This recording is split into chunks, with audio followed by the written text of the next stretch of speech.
tonight to see how he pitches against the Orioles. Defensively, let's take a look at the Blue Jays, and for you watching just for the first time, recently Joey Loperfido is getting a lot of work in left field. This will be his fourth start. He's also made a start in center. Varsho's in center. Springer's had a great year in the field at right field. Addison Barger makes his 8th start at third base. We're going to see him there an awful lot, I believe, down the stretch. Clement and Jimenez up the middle. Vladdy Guerrero over at first, and Orlando Kirk, he's making his 58th start behind the plate. Colton Cowser did a lot of damage against the Blue Jays in the series less than a week ago in Baltimore, and he's one of a handful of very talented left-handed batters that will go up against Chris Bassitt, and that's often something we look at when you're talking about Bassitt. How does he handle the lefty swingers? Yeah, and this lineup is very tough on Bassitt. Combined 1 through 9, they have hit .450 against him. So he's got a challenge tonight. He understands that, and he's not going to shy away from it, but a lot of left-handed bats, and the switch hitting Rutschman and Santander. Colton Cowser stepping in, as we mentioned a minute or two ago, tied with Vladimir Guerrero Jr. for the longest active hit streak in baseball, and he takes ball 1 outside as we're underway.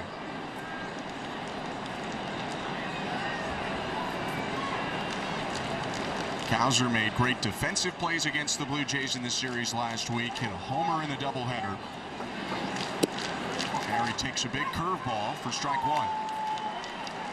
There are so many pitches Chris Bassitt throws. When he's attacking lefties, which ones are you looking at? Well, the curveball is an important pitch. If he can't really locate his fastball, he can drop that curveball, and it's a real slow breaking pitch, so it can be effective. That's the cutter that he has to throw inside. Long run for Loperfido, who makes a diving play. His first play at Rogers Center as a Blue Jay, and it's one for the highlight reel. That's terrific. You know, Kevin Kiermaier made a similar play for his first play as a Blue Jay. He went over the fence in center to rob a hitter of a home run, and this is a double for sure. If it hits, maybe 3. But Loperfido's got good speed, and playing just his 3rd game here at Rogers Center makes a terrific play to start the ball game. What a way to endear yourself to the home fans right out of the chute. That's a big first out for Chris Bassitt, nearly, like you said, a bloop double or triple. And instead the bases are empty for the very dangerous Anthony Santander. Shows bunt and pulls it back, takes outside 1-0. Yeah, I don't think he's going to bunt. No. He's got 32 home runs and he is a threat. 18 doubles and a couple of triples. A power hitting switch hitter. Dangerous from both sides of the plate. Here's the 1-0. Goes upstairs with the cutter again. Yeah, the cutter is an interesting pitch, and you really have to throw it in a good spot. If you don't locate it well, it becomes a very mediocre fastball. And I tell you, it's kind of like a BP fastball. If you can't get enough late movement on it and get it to the inside part of the plate to these lefty hitters. They're going inside again, and that's a fastball, strike 2. A four-seamer with good carry at 94. Bassitt understands that, you know, this is how he's pitched his entire career. He has to move the ball around, sequence his pitches, change speeds. He doesn't have the ability just to rear back and fire heaters all game long. Goes upstairs with the four-seamer again, and it's fouled back. Now, we've talked about this often. I'd love to be able to catch a guy like Chris Bassitt because it really puts the catcher on his toes as well. And obviously with PitchCom now, Bassitt can get to the pitch he wants very quickly. But he's a real scientist out on that mound, and a professor, if you will, in the chemistry lab. Yeah, you'd have to do a lot just to make up enough signals to get Chris Bassitt's pitches communicated to him before the pitch call. I could figure it out. I could figure it out. Alejandro Kirk so often working with Chris Bassitt.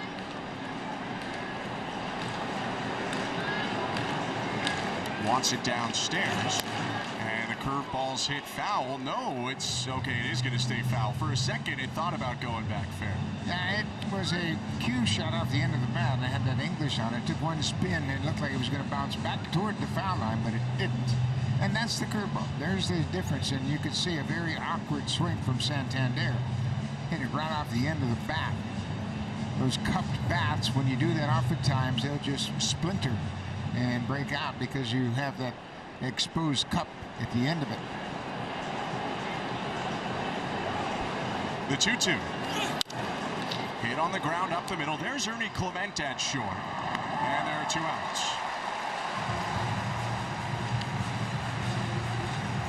John Schneider mentioned today being impressed with the play of Ernie Clement at a couple different spots, including short. Yeah, this is just his 6th start at shortstop. He has played short a lot in his career, going back to the minor leagues, but he's done a nice job wherever they put him. Speaking of good shortstops, Gunnar Henderson up to the plate. Takes outside, ball 1. Henderson, a very patient hitter, leads the Orioles in walks.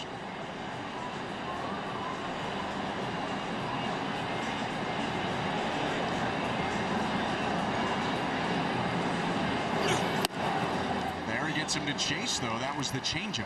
Yeah, and again, in and out, back and forth with velocity. You can't stay with one pitch in one part of the strike zone to be effective.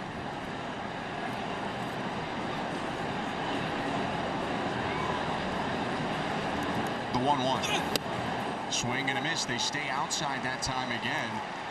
And you just motioned with your hand. You like the look of that fastball? Yeah, that had a good movement on a 2-seamer up and away. He's unusual in that he'll throw 2-seamers high in the zone because he gets a lot of that riding movement away from the lefties. The 1-2. Swing and a miss. Strike 3. Got him to chase the high cutter. It's a strikeout for Bassett in a 1-2-3. Top of the first. George Springer, Joey Loperfido, and Vladimir Guerrero Jr. hit against Albert Suarez. The American League Player of the Week. Vladimir Guerrero Jr. had a great last 7 days. He's probably had a couple great weeks in a row, and a series of Baltimore sandwiched right in the middle there. He'll try to do some damage against a pitcher today that was thrown into the start, we think, minutes before the game, Albert Suarez. Albert Suarez is 34 years old, and I can tell you, knowing his history, that he says, whenever you want me to pitch, I'll pitch. I mean, this guy signed with the Tampa Bay Rays back in 2008. He came up for his major league debut with the Giants in 2016, and he had an 8-year span between wins in the major leagues, including a couple of years in Japan and a couple of years in Korea. So he doesn't care how much notice he has. Just give me the ball. I'll pitch for you. This will be his 15th start of the season. He's a guy who started this season at AAA, but has pitched a good handful for Baltimore as they've had injuries in the rotation throughout the year. His pitch to George Springer is a fastball for strike 1. Suarez will be mid-90s with that fastball. Throws a lot of cutters as well, some changeups and some curveballs. Mostly fastballs and cutters for sure. There is the curve for the first time. Springer hits it foul, 0-2. Now, Suarez was signed as an 18-year-old out of the Dominican Republic by the Tampa Bay Rays. And he has bounced around 3 years in Japan playing for the Yokohama Swallows, and then a couple of years in Korea.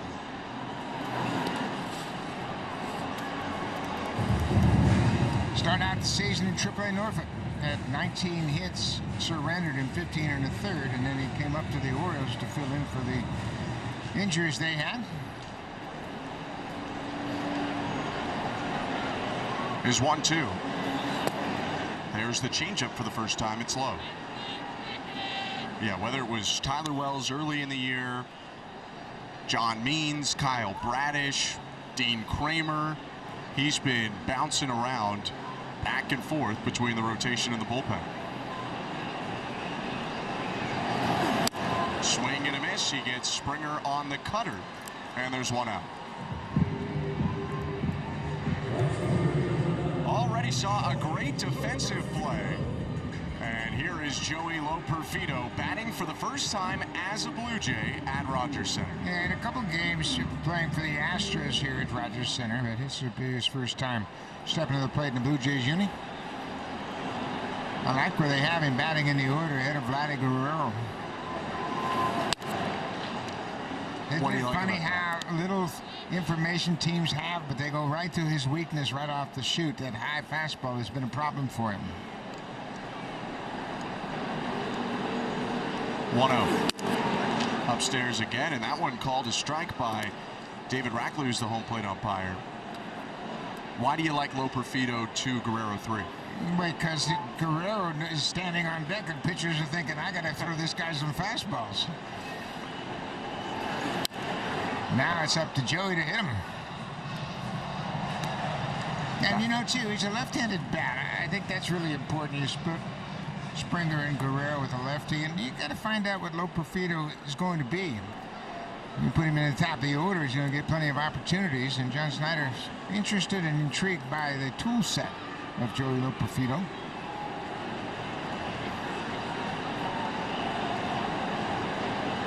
One, two. Right back up top again. You know, the Blue Jays coaches, they've been watching Perfido. Obviously, they saw him from afar, and Matt Haig with George Springer on the bench, and they probably have identified a few things, but they're not going to approach him about it. They're going to watch him play as a Blue Jay and just let him get comfortable here. See what he does, see what kind of adjustments he makes, see what his bats are like. I mean, it's really difficult to gain the confidence of a hitter if you ambush him right out of the chute, saying, "Oh, I think you should do this." You know, well, you haven't seen me play yet. Let me play a little bit. Only in his 43rd major league game, most of those with the Astros. Fouls off that fastball to stay alive. Yeah, had a pretty good pitch to hit. Middle fastball at 95 and fouled it straight back.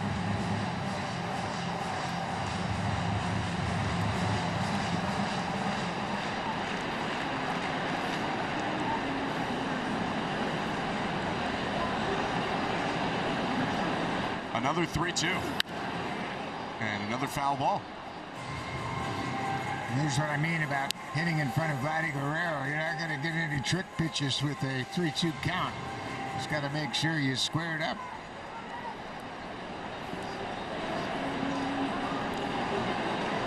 Seven pitches to low Perfido so far, 6 of them fastballs.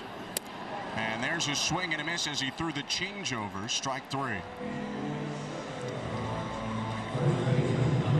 Here comes Vladimir Guerrero Jr. We mentioned the 17-game hit streak of Colton Cowser earlier. Here's Guerrero's, and with all due respect to Cowser's, you can see just how remarkable Vlad's streak has been, even in comparison. Yeah, a lot of thunder in those 17 games for Guerrero. 500 average and OPS over 1.6. And Cowser's been on base 2 more times. He's reached base in 19 straight. Pops up a high fastball. Little miscommunication there, but Mountcastle waving off Holiday and ends the inning. 1-2-3 for Suarez, scoreless after 1.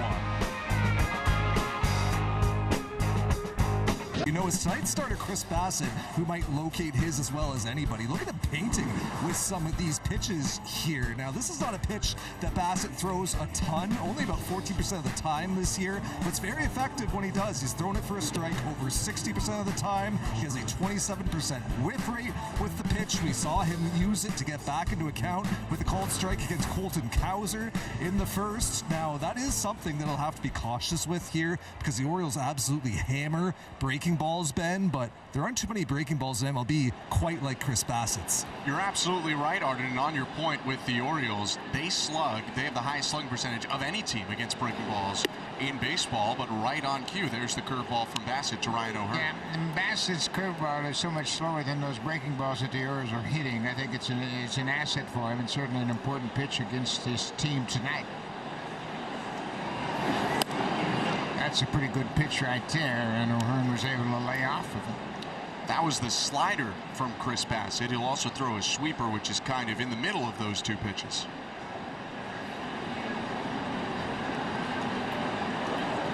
The 2-0. Up and in, ball 3. O'Hearn, another very patient hitter on the Orioles. They are a pretty free-swinging team. He's one of the guys who takes more walks.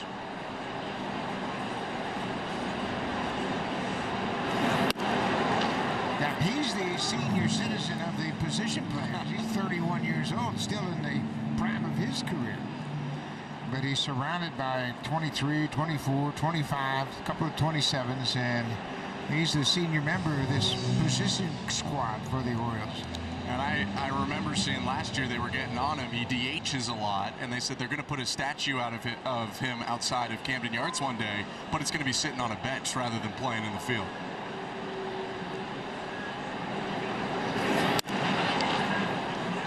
fastball in a great spot.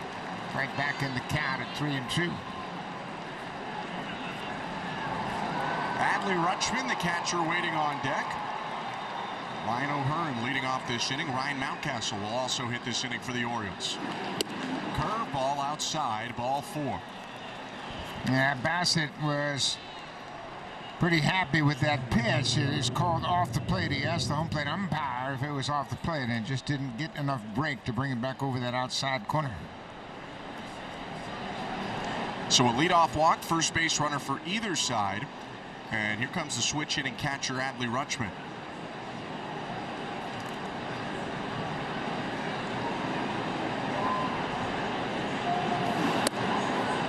Very good fastball right there on the outside corner to get ahead.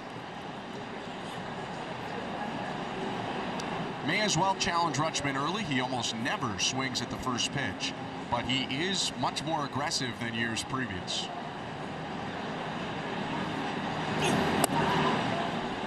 Yeah, generally, you see young players come up, they want to hit, so they swing a lot, but Rutschman's a different cat. He's a switch hitter, catcher, been a leader ever since he hit Baltimore. And his team's fortunes turned around when they called him up a couple years ago, late in May.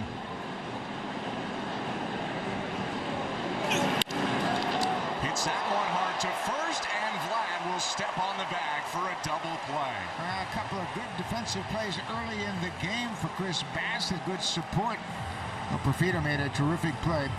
Bassett may have felt something after this pitch. Take a look at the liner. Vladdy's going to double up Mountcastle or O'Hearn easy, but after that pitch, Chris Bassett went behind the mound and stretched his groin out a little bit. I'm not sure that it's anything significant, but he took a little while to stretch out a little bit. He felt something. That's not good. Got Pete Walker's attention. Training staff stayed in the dugout, though, as Ryan Mountcastle swings at a breaking ball and hits it back foul. There's that another slow curveball to start to hit that. You put that in their mind, and obviously they're going to have to be much more patient, and that makes your fastball play up a bit.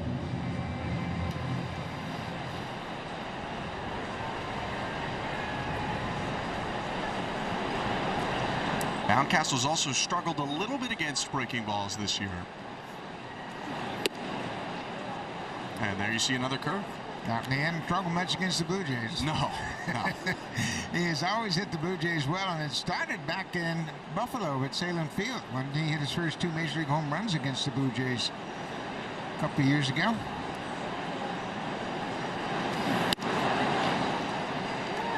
Pretty good pitch right there, though, and he's ahead 1-2. And just like you were talking about, the head trainer coming over to Pete, he saw the same thing we saw with Chris Bassett. And, you know, Menestral might be aware that there was something before the start of this game, and Chris was trying to stretch it out after that line drive. 1-2. Down and away.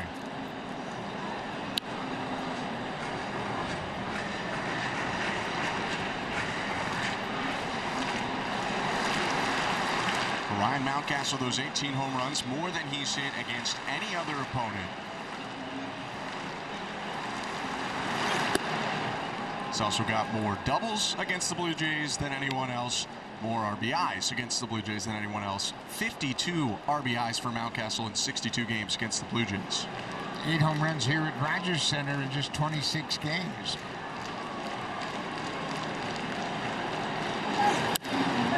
Bounces that ball high in the air. Clement rifles to first. Guerrero with the dig, but not in time.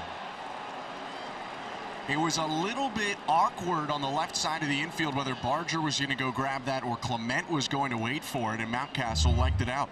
Yeah, Barger might have had a better opportunity if he keeps after this ball, but you can see it was going to be behind him. The bounce was going to be behind him, so that would have been a very awkward play for the third baseman.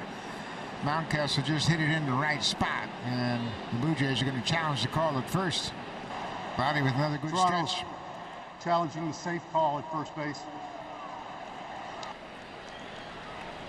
He's out.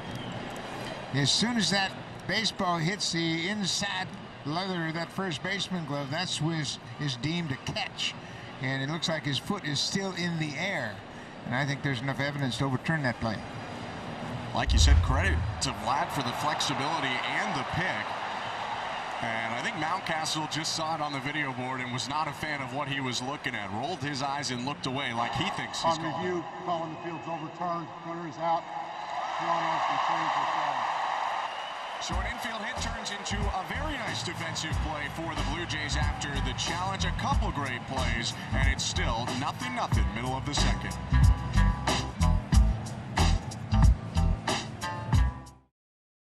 Moments ago, Chris Bassett finished off the top of the second. We had seen him grabbing at his groin a little bit in the middle of the inning, and he and head athletic trainer Jose Ministral went down the steps and into the clubhouse. So we'll see how that develops. But for now, still in the game, and Albert Suarez back out on the mound for the Orioles, who came in after a late scratch to planned starter Grayson Rodriguez. Spencer Horwitz swings and fouls it back, 1-1.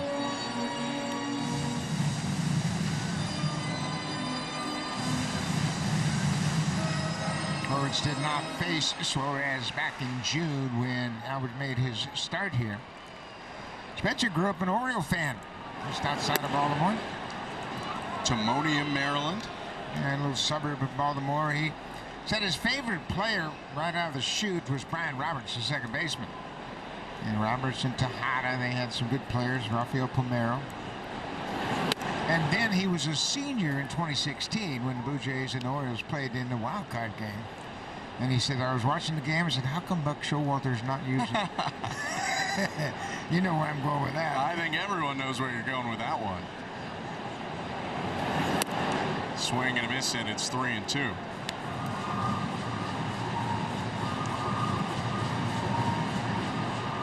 Alejandro Kirk on deck. Dalton Varsho due up third this inning.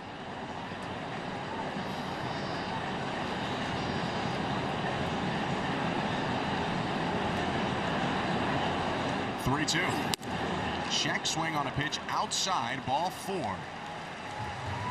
And they check on the appeal. Chris Siegel, the third base ump, says no swing. So just like Bassett did to start the top of the second, Suarez with a leadoff walk at the bottom of the second. 22nd walk for Spencer Horwitz. He got a good eye to play. I mean, he wants to hit. He's a swinger, but he has good strike zone recognition and very patient at the plate. He works some good at bats. Is that something you develop, or is it kind of a natural thing? No, it's something you can develop, but at the same time, you have to know your strengths. And I think he is up there understanding that in order for him to be a good hitter, he's got to get good pitches to hit. Alejandro Kirk's been jumping on some good pitches recently. He's had a good couple of weeks. Swing and a miss there, 0-2. That was the cutter by Suarez, but it's almost 10 miles an hour slower than his fastball. It's almost slider-like.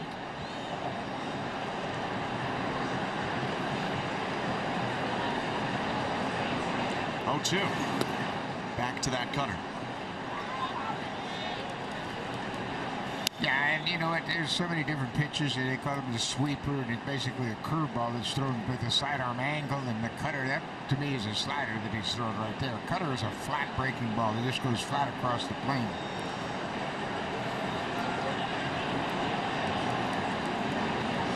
Check on Horwitz, who's back in standing. Horwitz without a stolen base attempt so far in the majors this season.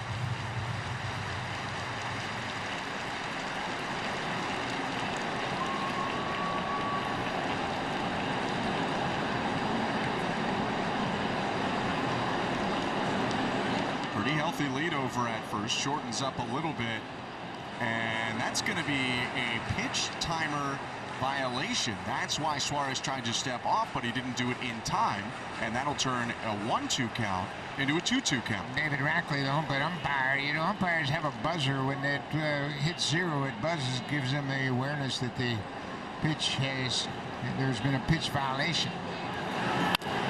2-2 hit on the ground to deep third. Urias throws to second for 1, and that's all they'll get on the fielder's choice. Now the Orioles, obviously with a different base runner, they're not going to even try to throw first base, but Orioles recognized that he had Kirk running from home, so he fired to Holiday at second, who made a desperation throw, but Alejandro legged it out to stay alive. So Kirk replaces Horwitz now. Urias, the Gold Glover, at third in 2022. And here's Dalton Varsho.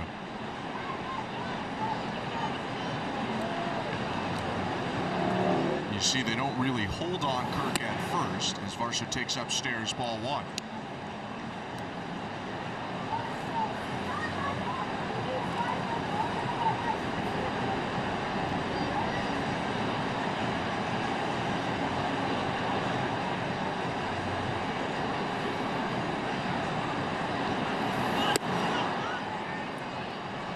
Walks are up for Dalton Varsho this year. Has had some really good stretches, but some ups and downs in terms of the contact off his bat.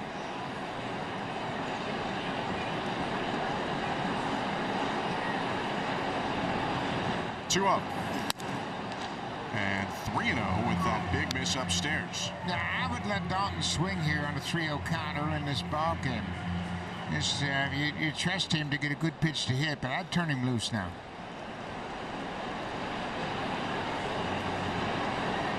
The 3-0. Thought about swinging, decided to hold up. Yeah, it looked like he was ready to swing, didn't like the pitch. What do you think he looks for on 3-1? He just has to think about something he can do damage with, just to make sure the ball is down in the zone, not up around the letters. Fastball down. He thought it was too low, but it is a called strike to make it a full count. And good news for the Blue Jays. It seems Chris Bassitt back in the dugout after going down to the tunnel after the top of the second. Yeah, he's got his glove. He's ready to go.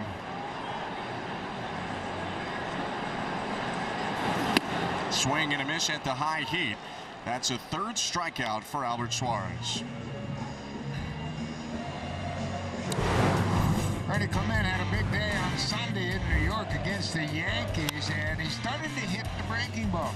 When you're an extra man and your at-bats are very sporadic, you go up there thinking about fastball because you don't have enough timing to hit the breaking ball. But lately, because he's gotten regular at-bats, the breaking ball has become a pretty good pitch for him. And, of course, everybody knows that Ernie is a very good fastball hitter, so he's had to make an adjustment. He's made it very effectively, getting on those breaking balls now. Clement was hitting leadoff on Sunday when he did that as well. Swing and a miss there at the cutter. 0-2. Yeah, I think the Blue Jays have to go after Suarez's cutter as if it were a slider, because it's slower than a cutter. It's more of a breaking ball than a natural cutter. So if you're going to offer at it, hit it like it's a slider. Goes back to it, and Clement hits it foul. Yeah, I mean, that's got slider velocity, it's got slider break, and the only thing that's not a slider about it is the name.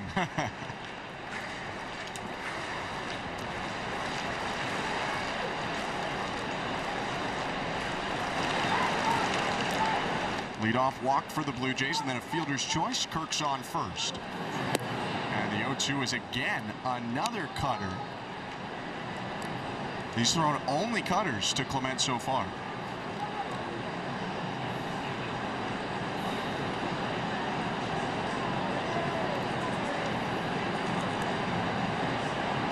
One-two pitch. That time went with the curveball, so still staying with the breaking stuff, but a good take by Ernie. Yeah, and they were going on an early scouting report on Clement, the fact that he hits fastballs very well, so they're giving him a steady diet of breaking balls, and Ernie's made that very effective adjustment we talked about.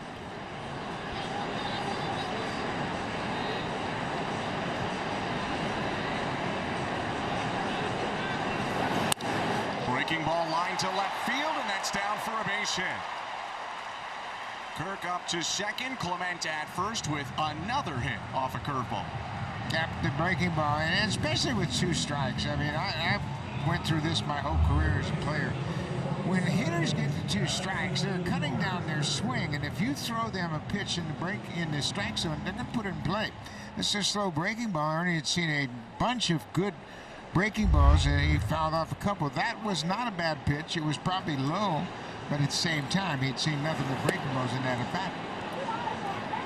Addison Barger now up, another guy who's coming off a pretty good road trip. Just took the changeup down and away. 1-0. Curveball misses high. Yeah, Addison should be confident he's going to get a breaking ball. He hit Grayson Rodriguez 99-mile-an-hour fastball on the outside part of the plate for a double. And the home run he hit off Rodriguez was a 96-mile-an-hour fastball, so he's going to get some breaking balls. Seen everything soft so far. 2 changes and a curve, but the location's been a little bit spotty for Suarez in this inning.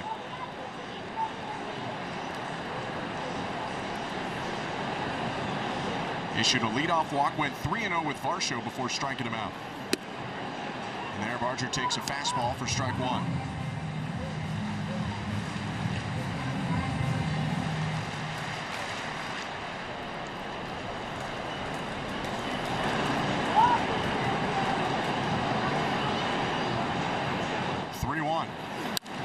Swing and a hard foul ball to the left. And he got on that fastball and just a little bit late.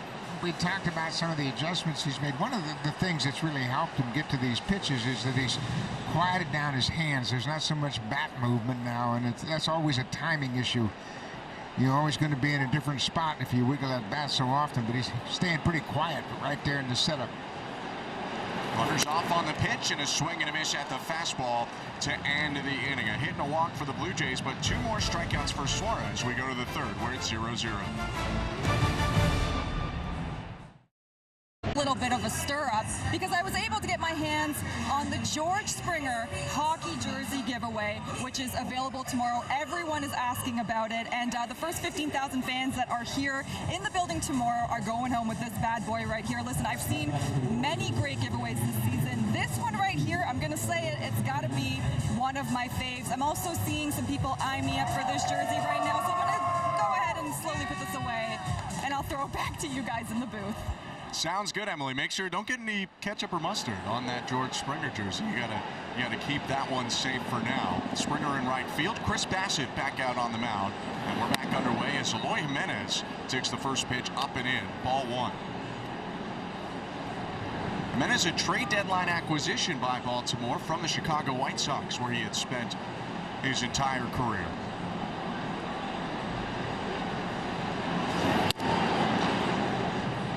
Called strike there.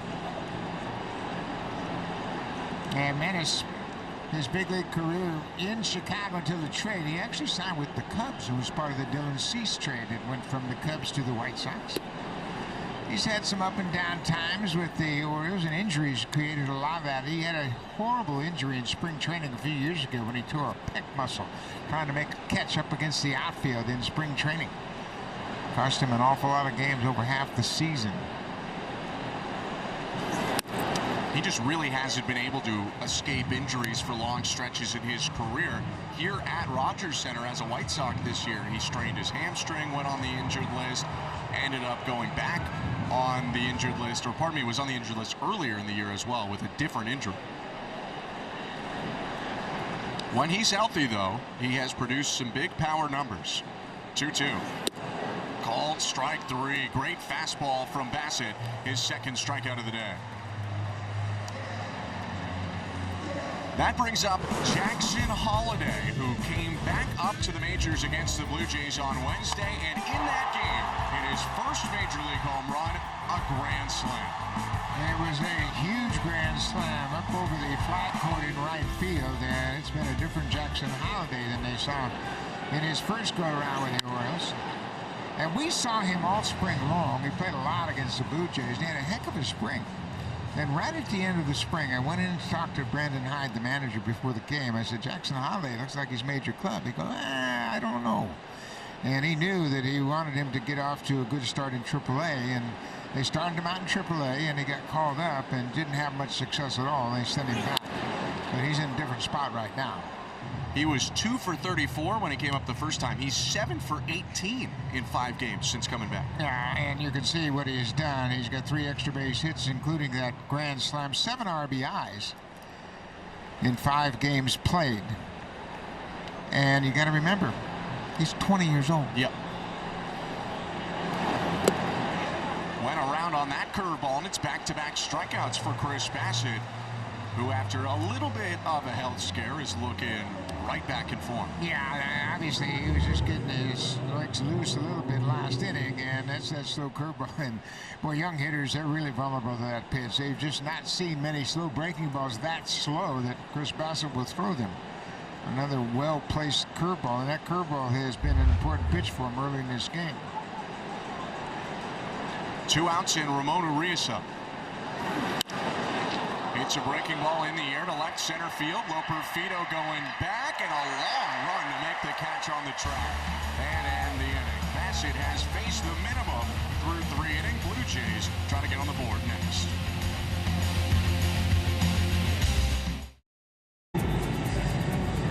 Busy couple of sports weeks with the National Bank Open and the Olympics and Blue Jays baseball as Toronto tries to get on the board here in the opener of this series against the Orioles. Ben Schulman, Buck Martinez, Arden Swelling, and Emily Agard. And leading off the number 9 hitter today, Leo Jimenez. Fastball for strike 1.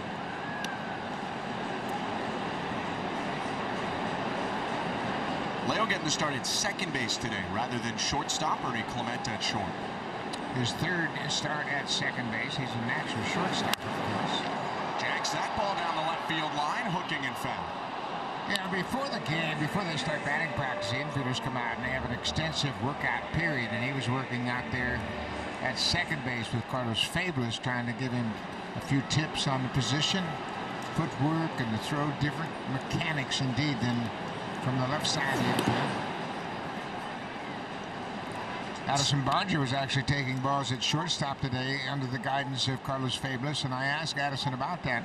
Not Addison, I'm sorry, Spencer Horwitz. And Spencer said it was just to work on my arm strength and my footwork.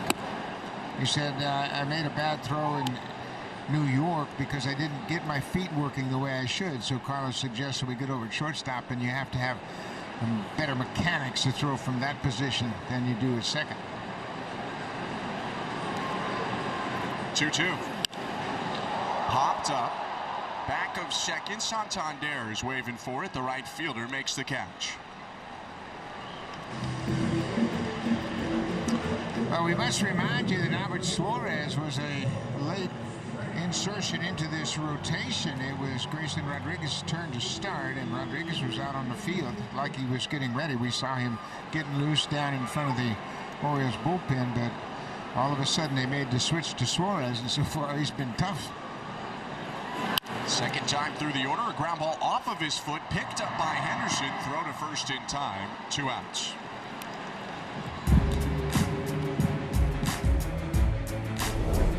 Budweiser Zero is now available at A&W locations across Ontario.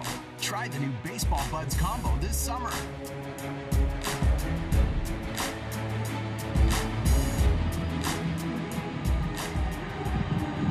Sun coming out at Rogers Center. Blue skies overhead after it was a bit of a cloudy, a little bit rainy day in downtown Toronto earlier. Joey Loperfido playing in Toronto for the first time as a Blue Jay. 0 for 1 today.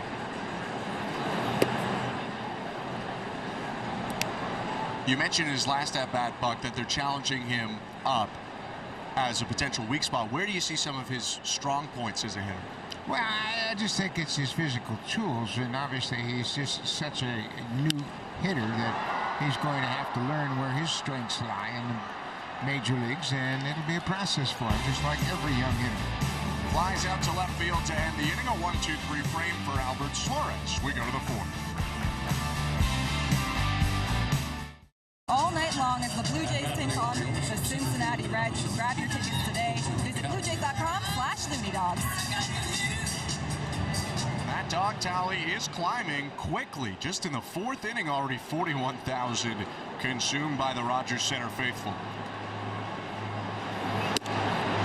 Top of the order for the Baltimore Orioles. Chris Bassett faced the minimum through the first 3 innings. The Orioles haven't had a hit yet. Bassett's doing a good job. He's locating his pitches and mixing them up very effectively. The curveball has been a big pitch for him early. Colton Cowser lifts this ball to right center field. And George Springer has it, 1 out. There you see Bassett again, at least tugging at the pants, but he's appeared to be all right after earlier in the game there was a little bit of a grab on the groin.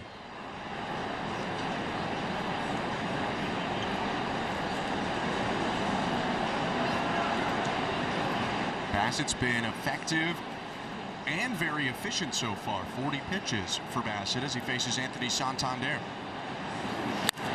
Swing and hot shot liner. Foul, 0-1.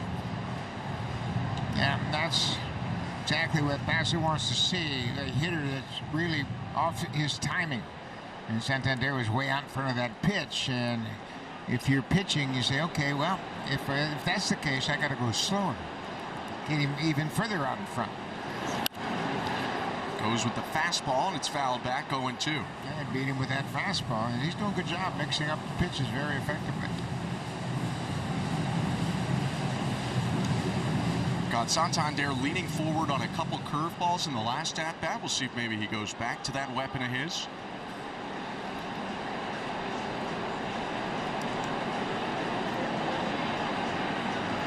The 0-2. And that's a foul ball right off the home plate umpire, David Rackley, who stumbled for a moment. Good to see that he stayed upright. That did not look very comfortable at all.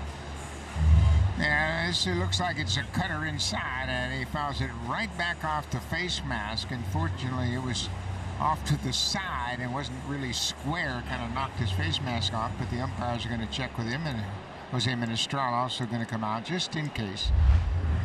And that's to make sure he didn't have any indication of a possible concussion.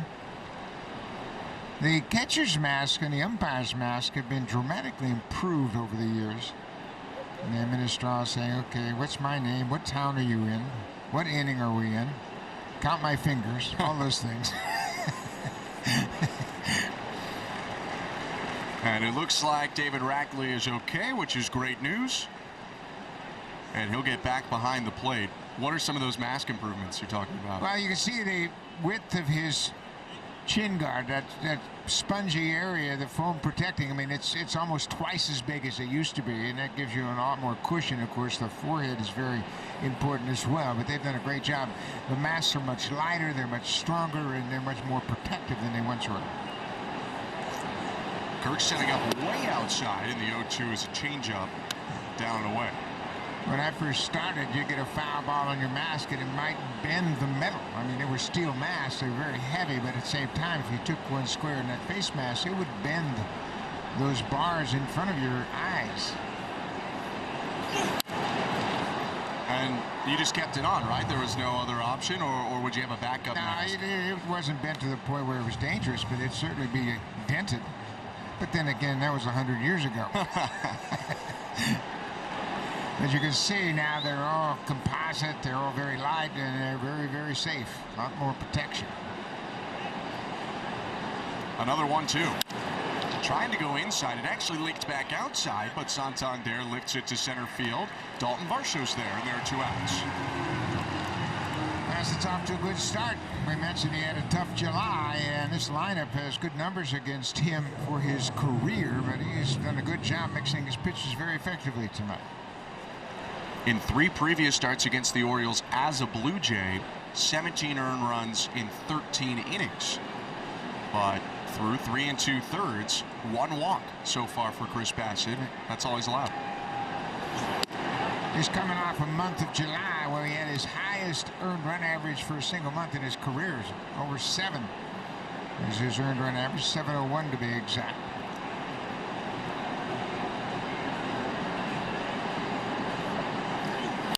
Henderson swings at the 0-1 curve and hits it foul. That curve has done exactly what Bassett hoped it would do. It has the hitters out in front, and that gives him a little more advantage when he backs it up with a fastball or a cutter. Hitters were thinking stay back, stay back, stay back, and then he'll throw that fastball and they'll be late. Struck him out on a high cutter in the first. The 0-2. Swing and a miss on another cutter there. And it's the 4th strikeout for Chris Bassett in 4 scoreless frames. Vladimir Guerrero Jr. leads off for the Blue Jays with Horwitz and Kirk behind him when we return.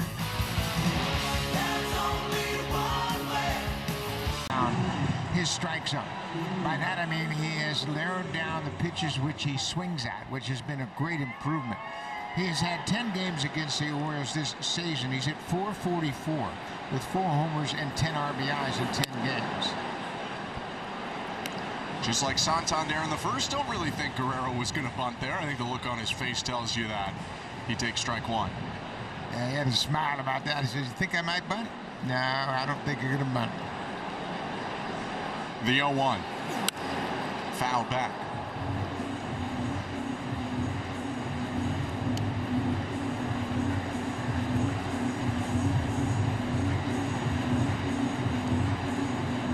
Vlad recently has gone the other way a ton, including a home run against Baltimore at Camden Yards to right field. Yeah, that's when he is at his best. That's what we saw consistently in 2021 when he made that bid for an MVP award. Center field, right field line, doesn't make any difference, and he's got power to hit it out anywhere in any ballpark. Started this one there. 95 on the inside part of the plate, but it was upstairs. The Orioles have seen a lot of Vladdy Guerrero Jr. and Freddie Gonzalez, the bench coach, is starting to see some similarities between Vladdy and his dad. He said, I saw it in the Baltimore series, and he took a couple of swings, and Gonzalez said, man, he said, it reminded me a lot of watching Senior when he turns that bat loose. That's not a good feeling if you're on the other side of the diamond. And Baltimore fans know a lot about Vladimir Guerrero Sr. He actually finished his career up with the Orioles. And he'll take a walk there, falls behind, and it doesn't matter. He took a lot of tough pitches to get aboard. Well, and that's what you were talking about in reference to John Snyder's meeting earlier today. He said Vladdy understands that they're just not going to throw him pitches to hit because he's so hot and he's so dangerous. Leading off an inning, that's a terrific at-bat. Don't get anything to hit, don't swing it. Spencer Horwitz walked the first time up. He's batting now with Guerrero on first. One hit in this game so far belongs to Ernie Clement.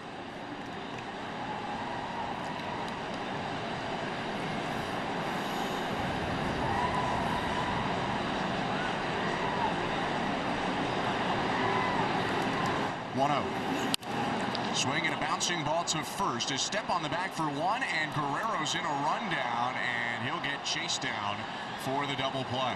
And not much you can do as a base runner right there when that ball was hit right to the first baseman. Mountcastle stepped on the bag, and then Vladdy was stuck in no man's land between first and second. Mountcastle makes a good throw to the shortstop, and Vladdy just concedes. There's the out at first, and then Vladdy's hung up in the middle of first and second. So that'll erase the leadoff walk. Here's Alejandro Kirk to the plate. No score and 2 outs. Kirk tags a ball to left field, caught a hanging breaking ball, and that'll be the second hit of the day, both hits belonging to the Blue Jays. Yeah, Alejandro's had a lot of success swinging early in the at-bats lately. He did a good job in New York with that, and that time he got that high fastball. You see a slow breaking ball, the breaking ball up in his zone. If it's high, let it fly, and that's what he does. That's more of the curveball from Suarez, and he hung it.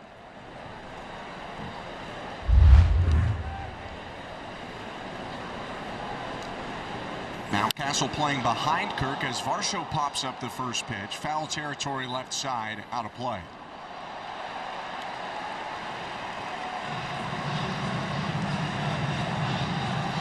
Varsho pretty much playing everyday center field at this point for the Blue Jays, and told me that he was already quite comfortable out there, but it's always going to make it easier if you're in center field all the time as opposed to him going back and forth between left and center. Yeah, he was splitting time, of course, with Kevin Kiermaier. Kiermaier is now with the Dodgers.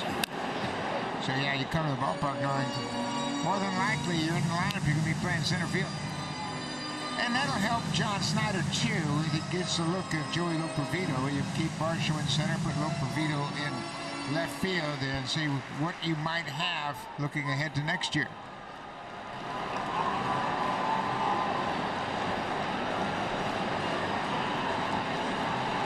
The 0-2.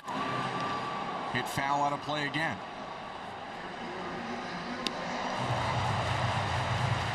Varsho had mentioned a lot of work is going into with him and George Springer talking to the other outfielders like a Baroa, like a Lopervito about the different communication they have out there and the way that they try and help each other out and stay out of each other's way sometimes. Fly ball deep left center field. Going back, Hauser called off by O'Hearn, who squeezes it to end the inning. A hit and a walk for the Blue Jays. One left, no runs. We're scoreless going to the fifth. Been sticking around for a few innings, trying to see if I can get my hands on a home run ball, and hey, if that doesn't happen, it's always fun seeing the home crowd interact with the visiting bullpen. Honestly, this has become a must-visit spot when coming to the ballpark. So yeah, I'm going to stick around here for a little more, and I'll throw it back to you guys in the booth. Guys. Thanks, Emily. Buck, you ever been in some ballparks where maybe you were out there catching someone in the bullpen and the fans were interacting, where they were right up on you like they are at Rogers Center? Oh, yeah, absolutely. Baltimore was like that. Oakland was like that. A lot of ballparks were like that then. Exhibition Stadium was like that. The bullpens were on the field. But yeah, I've actually been out there and sat in those seats. It's pretty interesting. It's a really great vantage point. Ryan O'Hearn takes strike one. Previously, you were looking down at the bullpen, so you could talk a little bit, but now you're watching guys warm up right in front of you as O'Hearn takes pitch outside, 1-1. Yeah, they did a pretty good job, and they redesigned the stadium, and they bring the fans right into the mix. There you can see how close they are to the Orioles down in the right field bullpen. Same is the case over in left.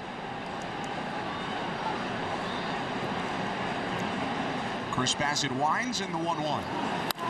Curveball hit deep to right field, hooking, foul. Definitely had home run distance. Well, and here's a veteran hitter, and he has seen Bassett use that curveball, so he has the experience and the confidence to sit back and take a shot at one of those slow curveballs from time to time. Or the younger hitters in this lineup, they haven't been able to handle the off-speed pitch very effectively. Kirk wants the pitch down, and it's a miss outside. There was a point there from Kirk at the last second. I don't know exactly what that was, but he tapped the ground and then he almost pointed right back at Chris Bassett. Yeah, they just wants to emphasize, I want you to finish this pitch, and Bassett didn't. He left that breaking ball well out of the zone away. Called strike three on the inside edge. Sinker floats back over the plate. One out. O'Hearn wasn't sure it caught the inside corner, but boy, that had a lot of movement. That was the best two-seam fastball he's thrown to this point in the ballgame. Watch the late action on his pitch. Kirk sets up inside and watch the action take it back over the inside corner. Good job by David Rockley, the home plate umpire, to ring that pitch up. That was a good one. It's easy to give up on that pitch as a batter and an umpire because it starts so far off the plate inside. And you mentioned young hitters going around on the curveball, even one with the cachet of Adley Rutschman got out in front there and couldn't hold back. 0-1. Some good days recently for Rutschman, but he's in a little bit of an extended rut right now.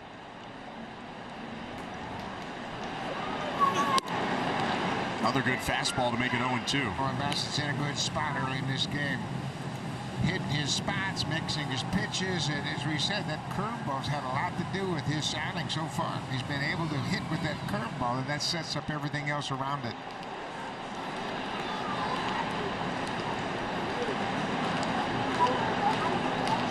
The 0-2. Went outside with the changeup. Rutschman didn't chase.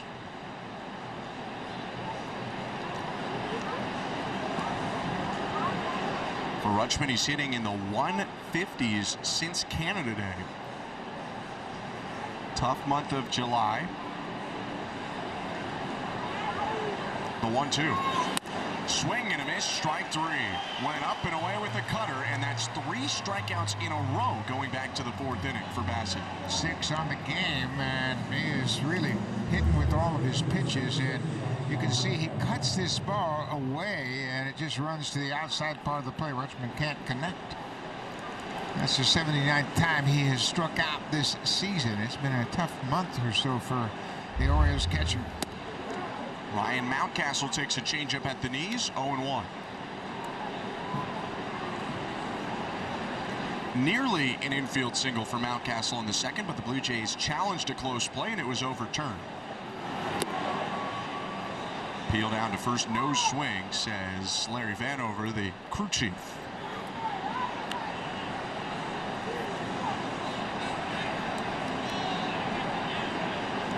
Nope, I don't want that one.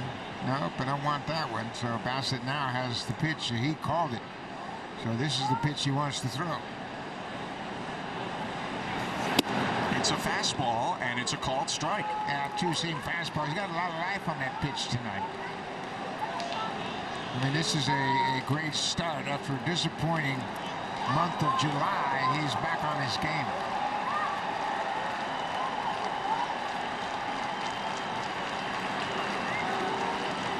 The 1-2. Swing and a miss, strike 3. Chris Bassett strikes out this side to cap off 5 innings with only 1 walk allowed so far. The right-hander has absolutely dominated the Orioles so far. Now the Blue Jays try to give him some run support when we come back.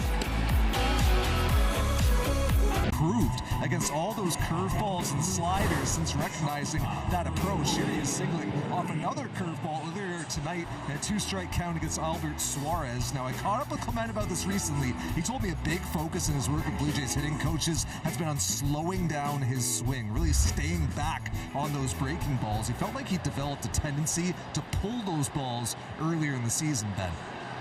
Makes sense, Arden, and we learned with some of the bat speed stuff that came out this year that some of these slower bats are the better contact bats in baseball. Guys like Luis Arias, and Clement is certainly a strong contact hitter. Holds up there on a breaking ball to make it 1-1.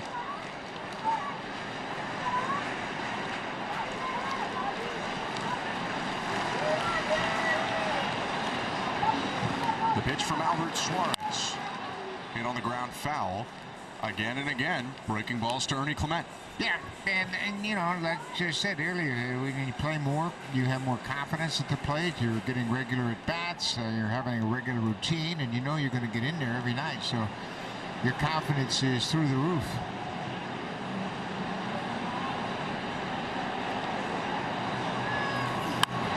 Finally sees a fastball and pops it up behind the plate. Rutschman ditching the mask, makes the catch. 1 out.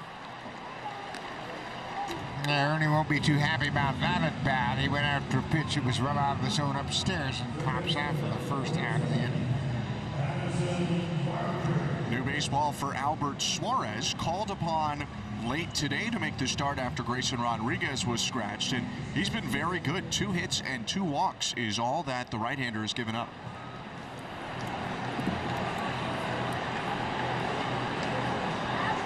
The pitch to Addison Barger. Curveball for strike 1.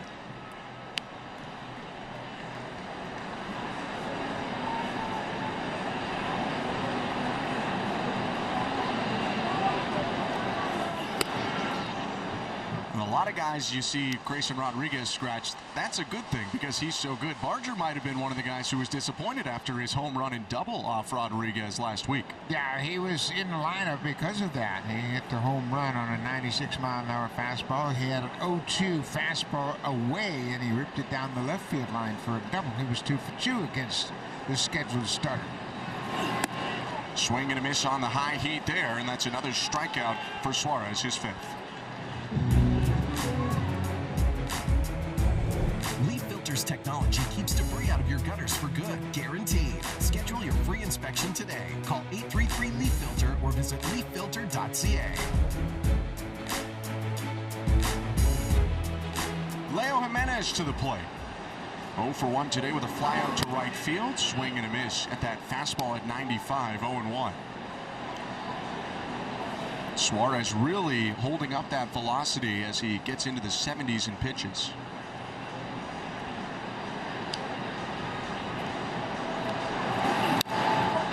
Another 95-mile-per-hour fastball, 0-2. Yeah, man, remember, he was a late scratch, of course. Like I said before, he's a journeyman. He's 34 years old. He's been all over the world, literally pitching. Japan, Korea, Venezuela. And he's going to take the ball whenever he gets a chance to. Pretty good pitch right there. Freezes Jimenez to end the inning. Strikes him out on a curveball to get to 6 strikeouts on the day. Still 0-0 after 5. And for an update, let's go to Jamie.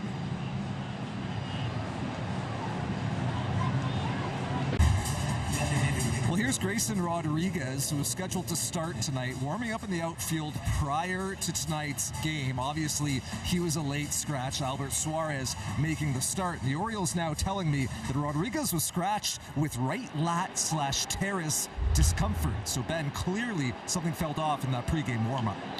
Yeah, it must have been, and that is pretty concerning if you're the Orioles, as the first pitch of the inning is put in play by Eloy Jimenez. Strong throw by Addison Barger. One down, and it's not the same pitcher, and it might not be the same thing, but the Blue Jays lost Chad Green for a number of weeks with a right teres major strain earlier this season. And it's obviously a concern, and they've had so many issues with starting pitching, but Brandon Hydes had a good effort from the emergency starter, Albert Suarez. A scoreless game, top of the sixth, and well, we kind of overlooked a nifty play at third by Addison Barger right there on that first pitch to Eloy Jimenez. Jackson Holliday takes strike one. Interesting to see Barger back at third, the position that he played a lot at AAA. He's played a handful of shortstop, and then they've had him work in the outfield as well. Yeah, they picked up a couple of outfield prospects in this trade deadline, so I think Barger's going to get more action at third base than he will in the outfield with Loperfido here right now. And you know, Jonathan Clase, another guy they picked up from Seattle, he has played in the big leagues, and he's an outfielder with good speed, so Barger might be at third base for a while.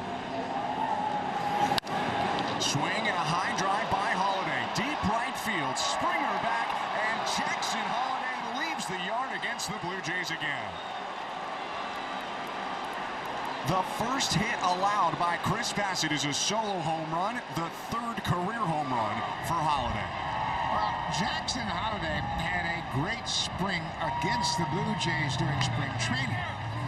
And a couple of long home runs he's done eating. Boy, he jumped all over that one. And he's a different hitter now this second go-around with the O's. He smoked that ball, his third home run since his return to the big leagues. Come on, dude. Ramon Urias at the plate, swings and misses, strike one.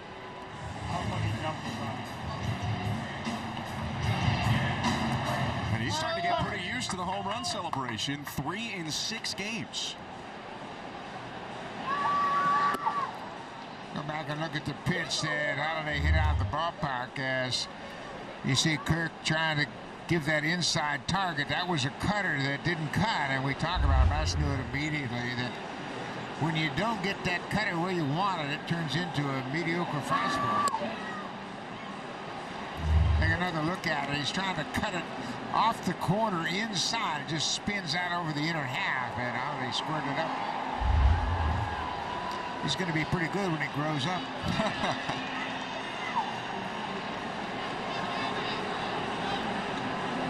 The 1-2.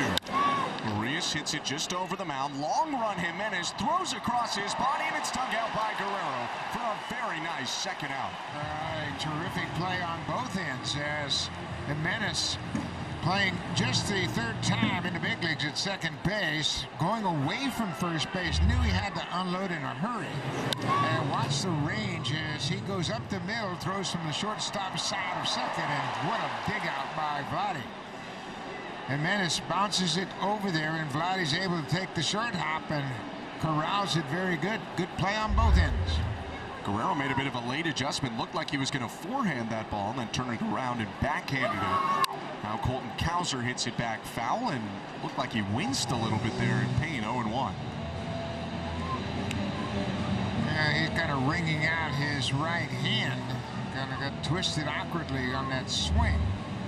Watch the reaction here as he hits that ball, and you can see he rolls over on that outside pitch and felt something in his right hand.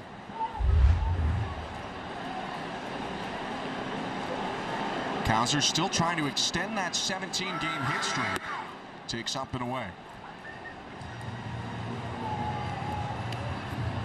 Cowser still trying to shake out the effects of that previous swing.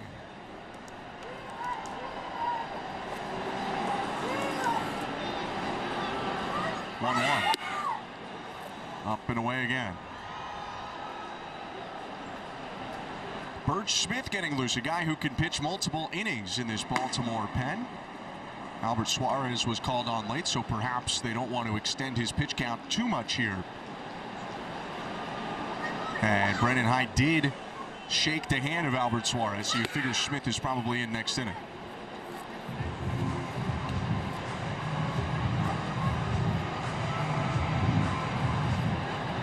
Blue Jays will have the top of the order coming up in the bottom of the 6th. Top of the Orioles order right now with Cowser. The 3-1. Hit on the ground to short. Clement up with it. And that's the top of the 6th. The deadlock broken by the youngest player on the field. 20-year-old Jackson Holliday with his 3rd major league home run and 2nd against the Blue Jays. Makes it 1-0. The National Bank Open is underway. You can check out men's first-round action from Montreal over on Sportsnet 1 right now.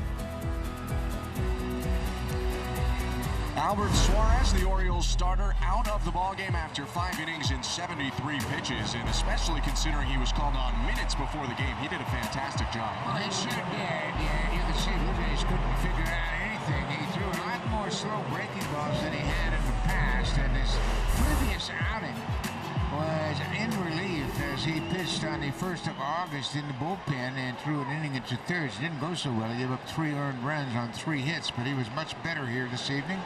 Now Burch Smith will make his 35th appearance of the season, trying to hold on to this 1-0 lead. And you mentioned how well-traveled Suarez was when he came on. Smith, with some similar experiences, spent 2022 in Japan, spent last year in Korea, returned to the majors this season. Yeah, he was in Cebu with the Lions in Japan in 22 and Hanwha in Korea in 23.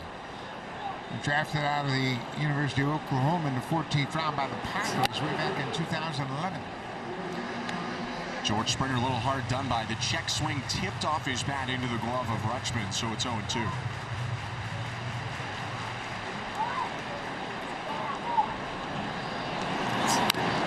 Springer just taps that one foul. Blue Jays saw Smith twice, who just came in for Albert Suarez, the starter. They saw Smith twice in the late July series in 3 total innings. He gave up 3 hits and 1 run over 2 appearances.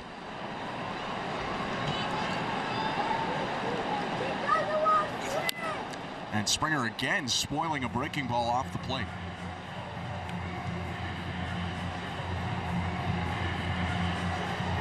The Blue Jays for the season, this is the 11th game they've played. They're 4-6 against the Orioles. The Orioles have played very well against the division, as we mentioned earlier.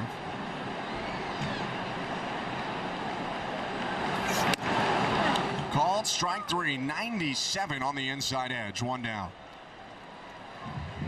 Smith comes in and paints the inside corner to Springer. Really drives this fastball right to the inside part of the plate, and you can see how it finishes at 97. Springer couldn't do much with it, just touched the inside corner. 7th strikeout for Orioles pitching today. Joey Loperfido takes a breaking ball outside. You mentioned the 4-6 record. The run differential, though, the Orioles have outscored the Blue Jays by 24. Blue Jays have won close a lot, and the Orioles have won big a lot when these two have faced. Yeah, the Orioles and the Red Sox at the start of play tonight, the only teams in the division that have a winning record against the AL East. And Boston's only a game over 500. You might think the Yankees would have a positive record against the division because they're tied for the division lead right now, but actually they've dominated the other divisions. Yeah, and they really played a number on the Central. I think they were 17-2 against the Central Division. The 2-1 to Loperfido takes the fastball up high, 3-1. Yeah, man, Joey Loperfido is going to have to make the same adjustments they've tried Don Varsho to make. Just bring that fastball down because they're giving him a steady diet of those fastballs up in the zone. They look very hittable, but it's tough to catch up to him. Swing and a miss at that sharp cutter down and in. We just got finished watching the best high ball hitter in the game in Juan Soto with the Yankees. I mean, he can wear out that high pitch, hits it better than anybody. He makes it look easy. He's like, you throw it up, I'll just hit it way up in the air, 400 feet.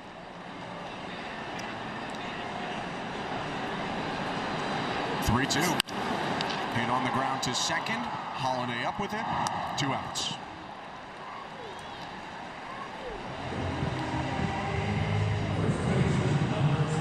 A strong start for Birch Smith on a beautiful night in downtown Toronto. Blue Jays trying to get their offense going here. 2 hits and 2 walks. Only 1 runner in scoring position so far, and this is a good guy to get the offense going, Vladimir Guerrero Jr. It's really interesting.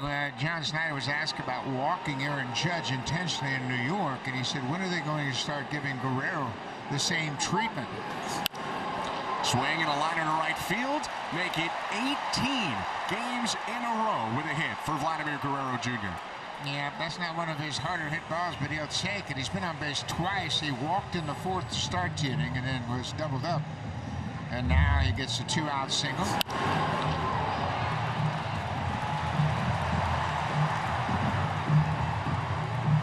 Guerrero fights it off and keeps the inning going. 17-game hit streak, and there's the manager, Brandon Hyde. Birch Smith, he faced 3 batters, and he's done for the evening. So a new pitcher into the game. Gregory Soto will come on when we return to face Spencer Horwitz. In style this September. Get to the ballpark early on Monday, September 9th, as the first 15,000 fans will receive a Blue Jays City Connect short sleeve hoodie giveaway. Visit BlueJays.com/promotions and check out this night mode giveaway and get your tickets now. Turning to nighttime here at Rogers Center as it's getting a little bit darker overhead. Lights are on, and the Blue Jays have an opportunity with a runner on and 2 outs. Brandon Hyde goes to the lefty Gregory Soto to go left on left with Spencer Horwitz. Yep, Soto is one of the acquisitions they picked up to fortify this bullpen. His 45th game between the Phillies and the Orioles, and he was a closer one time with the Detroit Tigers. Had a 30-save season a couple years ago. He's got a good, hard, 2-seam fastball. A little touch 98 from time to time. Complements that with the slider, occasionally a sweeper. Slide step and a miss inside.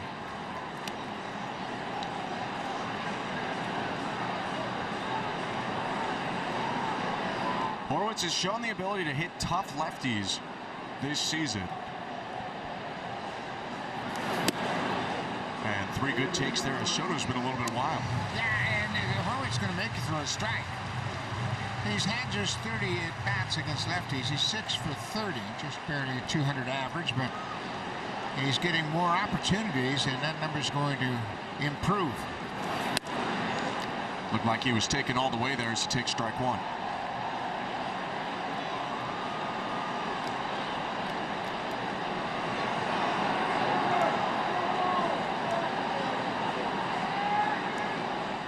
Pitch.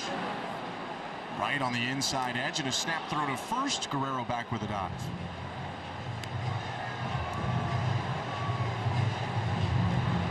Now Mountcastle's going to move behind the bag with Vlad off on the pitch with a full count and 2 outs.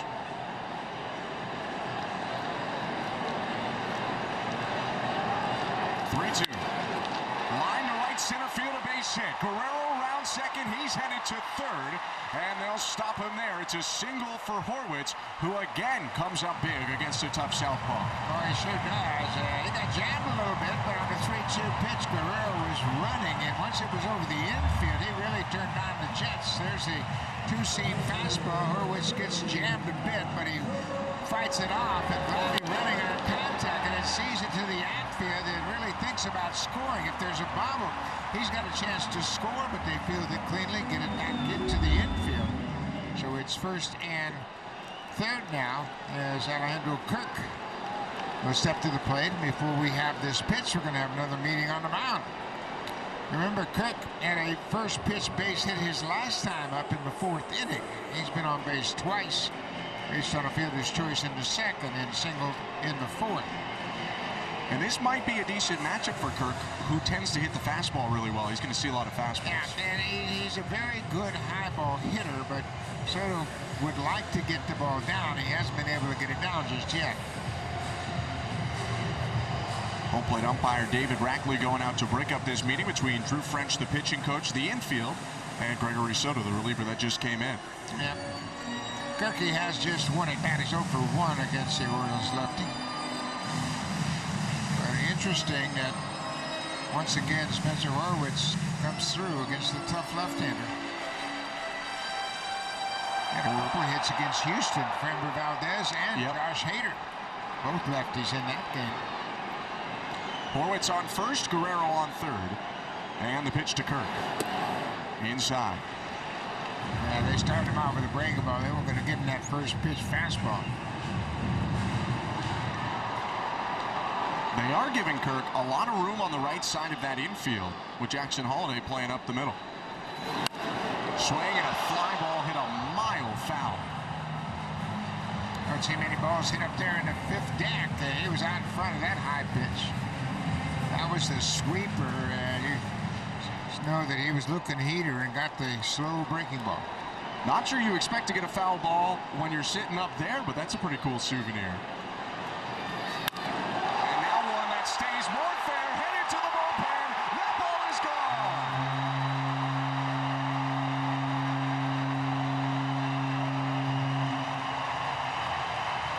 Have yourself a day. Alejandro Kirk, his 2nd hit of the day and his 3rd home run of the season. The Blue Jays lead for the first time. I just don't understand when a reliever comes in and gives up a game-changing hit on his 3rd pitch. He throws a 2-seam fastball at 98. The pitching coach just came out and talk about Kirky, but he spoiled all that strategy. Boy, he's swinging the bat well lately, and that pitch was up in the zone, and the sweeper before that ate into the 5th. But that was a terrific swing from a guy that's been swinging the bat very well lately. Dalton Varsho thought about the bunt, but pulls it back, and you can see how happy Vlad is for Alejandro Kirk, who's got a huge smile on his face.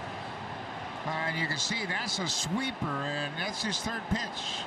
And the game's on the line in a 1-0 game. I don't care how hot a guy is, you'd like to see your reliever stick with his best pitch, and that's his 2-seam fastball. And that one was out off the bat, hitting almost 400 feet.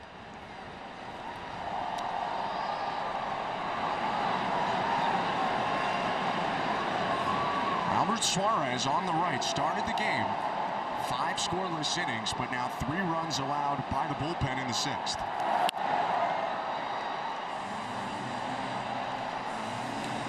The 1 run will be charged to Birch Smith as Vladdy Guerrero singled off of him and knocked him out of the game. And then Spencer Horwitz had a terrific at bat. Flared one into right on a 3-2 fastball. Varsho swings at the 1-2 and hooks it down the right field line. He's around first, headed to second, and that's where he'll stop with a 2-out double. Well, this is a concern the Orioles have is their bullpen. The back end of their bullpen, they got a terrific effort from their emergency starter, and here's another breaking ball. That sweeper at 83 miles an hour, even if it's off the plate. Varsho's able to get to it, and he's able to keep it fair. Another extra base hit for Dalton Varsho, his 17th double. He's in scoring position for Ernie Clement, who takes low ball 1. Like you mentioned, the bullpen a concern. They acquired Soto to try and help patch up that concern, but he's given up multiple runs in 2 of 3 appearances now as an Oriole. And they acquired Sir Anthony Dominguez also from the Phillies in the same deal, trying to fortify that bullpen, but so far it hasn't helped.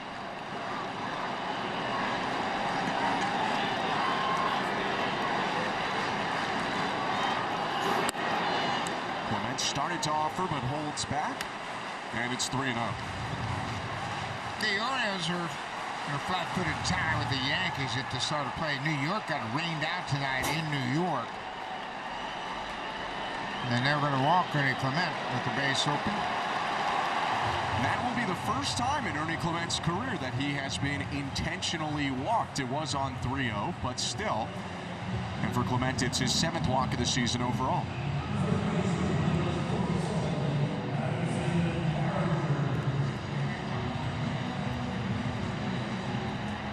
So a potential run-producing opportunity for Addison Barger. 99, strike one. Yeah, that's what I'm talking about. He got 99-mile-an-hour fastball, and he's got beaten on a sweeper.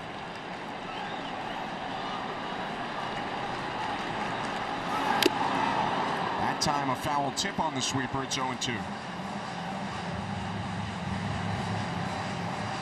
Soto's even shown 100 once or twice in this inning. Shook off one pitch. Now he has what he wants. The 0-2. Runners take it off. Throw down to third. And the ball popped loose. Looked like Chris Siegel might have been waiting a second to call out there. But then he saw the ball get away. And for Dalton Varsho and Ernie Clement, that'll go down as a stolen base. 10th for Varsho, the 8th for Clement as they pull off the double steal with 2 outs. Obviously taking the lead now. Chance to cash in 2 more. 1-2. Fouled back. Marshall gets the lead and break, and Clement follows suit as Arias just couldn't hang on to it. He was trying to slap the tag on Varsho and never really had control of the baseball.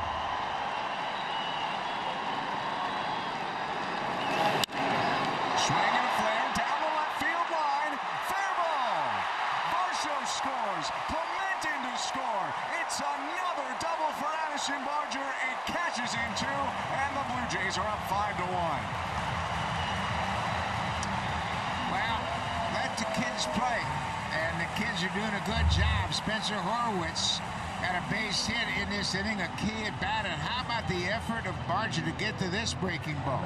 It's probably a foot off the plate outside, but he stays on it and throws it down the left field line, and it's going to hit well inside the foul line and pick up 2 more RBIs for Barger. He's up to 14 now. And in just 29 games as Leo Jimenez takes strike 1. Blue Jays have scored 5 runs, all with 2 outs in this inning. There was nobody on with 2 outs when Guerrero singled to right. Yeah, a lot of good things have happened offensively in this inning. Guerrero extends his hit streak to 17 in a row. Horwitz hits a 3-2 base hit to keep things going. And then Varsho, after the 3-run home run, doubles, and then the double steal and 2 more runs. And all 9 Blue Jay batters have now come up to the plate with Leo Jimenez batting.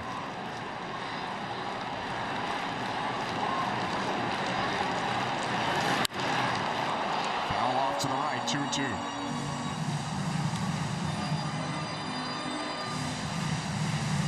You can see the struggles there of Gregory Soto, who's pitched in leverage for a lot of his career, but he's having a tough start to his Orioles stint.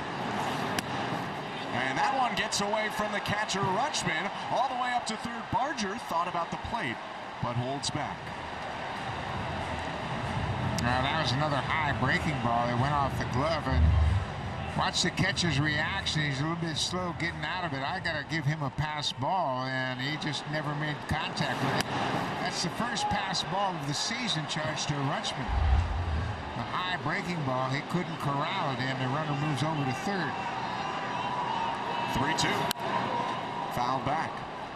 5 runs in the inning for the Blue Jays, and runs were so tough for them to come by early on, but now they have had 14 innings of 5 runs or more this season. It's been a long inning of waiting for Chris Bassett. And that's a breaking ball for called strike 3.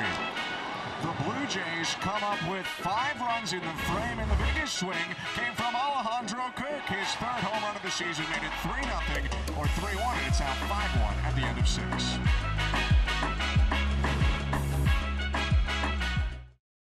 That's just his 3rd home run and first home run since the 10th of June in Milwaukee. He's been swinging the bat very well. He's had some very important at-bats recently, and he certainly turned things around dramatically. Now the Blue Jays with a 5-1 lead as we head to the 7th. Well, even a Yankee fan might be happy at this score, like her grandpa, as the Blue Jays are beating the Orioles right now, who the Yankees are tied with for the lead in the AL East. And for the second time in this game, Santander shows bunt and pulls it back 0-1.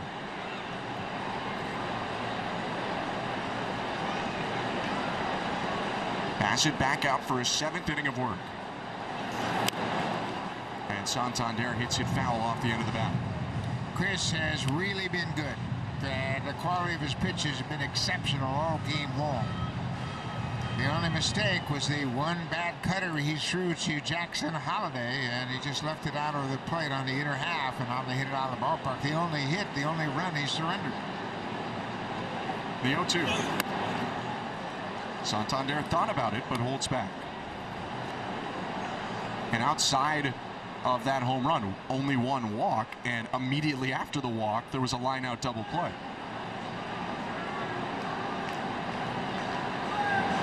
A little bit too high to get Santander to chase it with the cutter there. Yeah, it's really interesting, too, how Bassett has changed his pitch mix here in the middle innings. He used the curveball early on, put it in the hitter's mind, and now he's going a little more with the cutter, a little more with the two-seamer.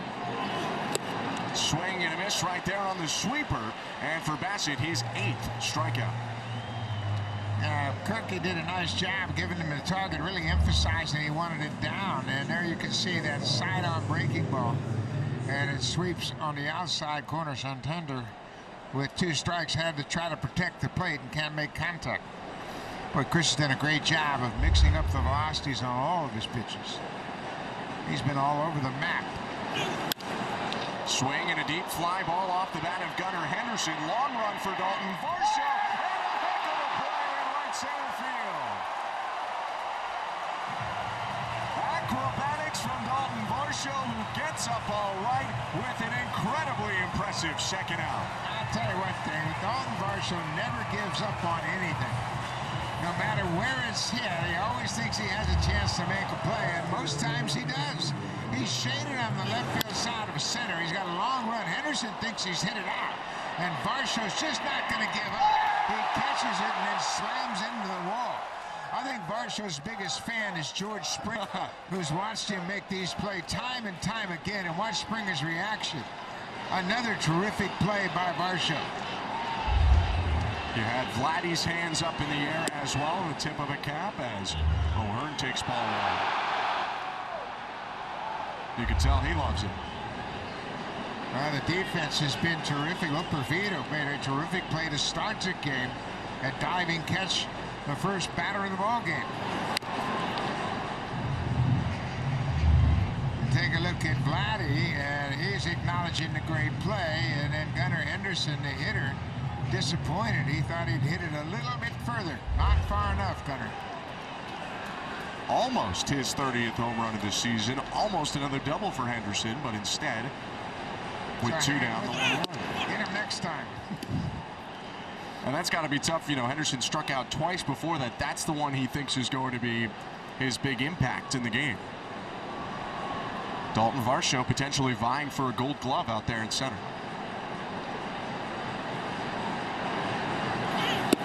I don't know how you can play any better than Varsho has played in the field and not win a Gold Glove.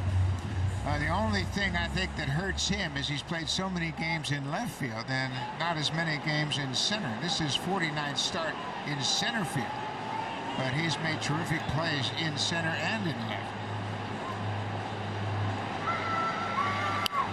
For me, he's got to win the Gold Glove. And you know what? Oftentimes you'll see big league players carry their offensive woes to the field with them. Never with Dalton Varsho. Never. It's been a big last couple half innings in general. Doubled in the 6th inning and scored, and then made that catch here in the 7th. Bassett still under 90 pitches, trying to finish off this inning here. The 3-2. Called strike 3. A season-high 9th strikeout for Chris Bassett. Ryan O'Hearn didn't like it, but for Bassett, another 1-2-3 inning. Dalton Varsho with a huge play to help Bassett get through the top of the 7th, and at the stretch, it's 5-1 Blue Jays.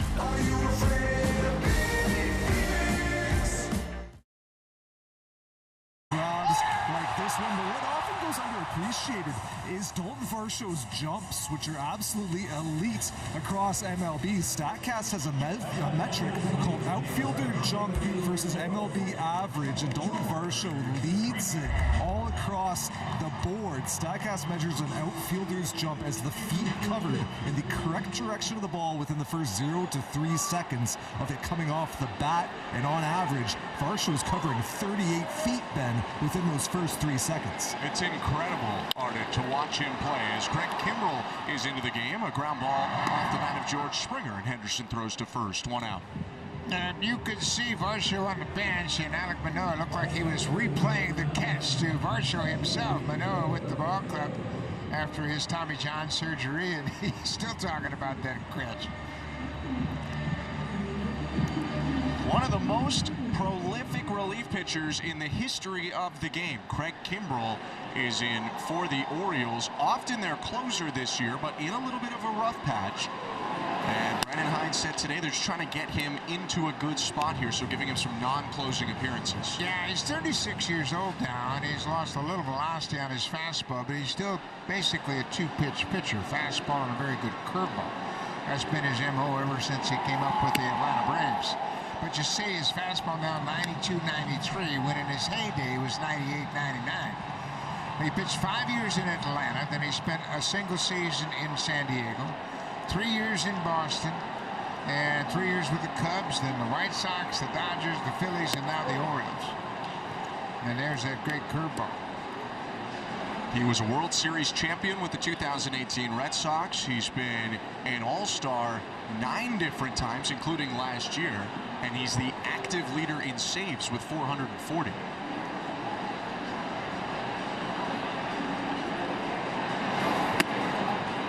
Perfido went around, according to home plate umpire David Rackley. That's his strikeout and 2 quick outs for Kimbrell. Now, Kimbrell has won the relief pitcher of the year in each league. So he has a Mariano Rivera Award and a Trevor Hoffman Award to his credit. He's also been the relief pitcher of the year. He was a former rookie of the year when the Braves, when he first came up, 2010. He's had a heck of a career, going to the Hall of Fame when he's all done. The pitch to Vladimir Guerrero Jr. hits him on the back.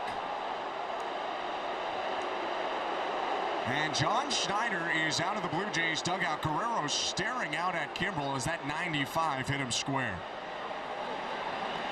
Well, you know, there was some thought that, you know, there might be some retaliation in this series after the Blue Jays hit 2 Orioles last Wednesday. They hit the third baseman, Jordan Westbrook, and he broke his hand. And then in the game 1 of the doubleheader on Monday, they hit James McCann. But it was Yariel Rodriguez that hit McCann in that horrible first inning. He couldn't get out of the first inning, and he had no command whatsoever. But Kimbrell, with that good fastball, he plants one right in the middle of Vladdy's back, a 4-seam fastball. And John Schneider certainly thought there was some intent behind it. Nobody will know except possibly Kimbrell. Larry Vanover, the crew chief and first base ump, had a bit of a discussion with David Rackley, the home plate ump, but to my knowledge, no warnings were handed out or anything to that effect. And so it looks like we'll keep going. Yeah, I'm not a big fan of warnings. I think you got to let the boys decide the action. Let the players determine what's next. I don't like the warnings, didn't like it as a player, didn't like it as a manager, and I don't like it as a broadcaster. So Guerrero aboard for the 3rd time in this game. Horwitz has been on twice. And he takes the first pitch at the knees.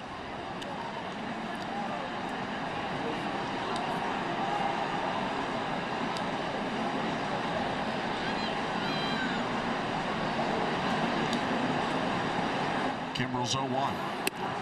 Up and in.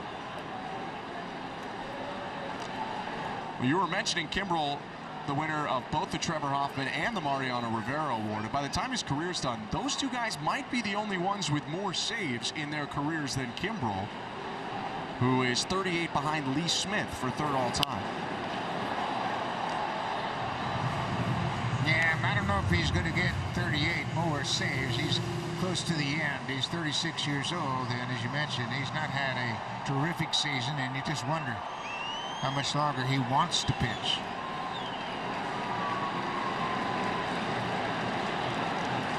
The 1-2. Low.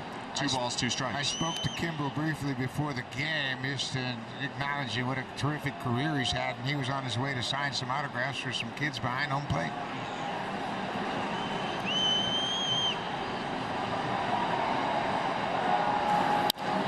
Swing and a line drive, left field and down in front of Ryan O'Hearn. 2 hits today for Horwitz, 1 off a lefty and 1 off Craig Kimbrel. Well, and he's been on base 3 times. This is what he does. And you can say all you want to say about, well, he doesn't hit the ball hard enough. I don't care. He's always on base, and he's always got a chance to score runs. He stays back on that Kimbrel curveball and hits it into left field. He had a terrific bat, his previous at bat, when he fought off a 3-2 fastball from Gregory Soto and got a base hit. He's got a good approach at the plate. Alejandro Kirk homered off Gregory Soto last inning, and he hits this one up the middle, backhanded by Holiday, who takes his time and throws to first to end the inning. 2 base runners for the Blue Jays with 2 outs, but they're both left on base. It's 5-1 after 7, and for an update, here's Jamie and Joe. Potter shirt giveaways. Experience the magic for yourself. Visit BlueJays.com/Harry Potter to purchase your ticket today. Chris Bassett back out on the mound for an 8th inning of work. Home plate umpire David Rackley just got some debris off the mound, and now we're ready to go. Bassett has allowed 1 hit today, a solo home run to Jackson Holiday. That's all. Adley Rutschman, Ryan Mountcastle, and Eloy Jimenez will hit this inning for the Orioles. Rutschman foul tips, or actually it's not held on to, so just a foul ball by Rutschman, 0-1.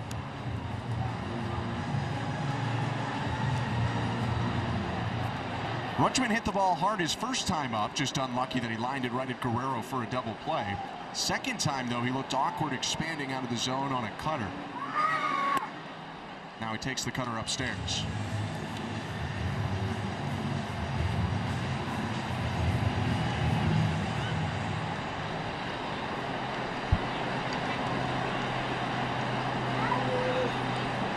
The 1-1.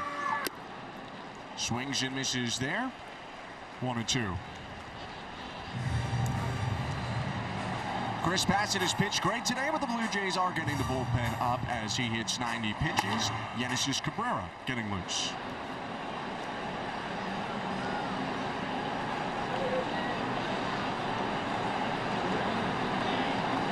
The 1-2. Rutschman's having all sorts of problems with that pitch away. We've not seen too many swings from him like this that we have seen tonight.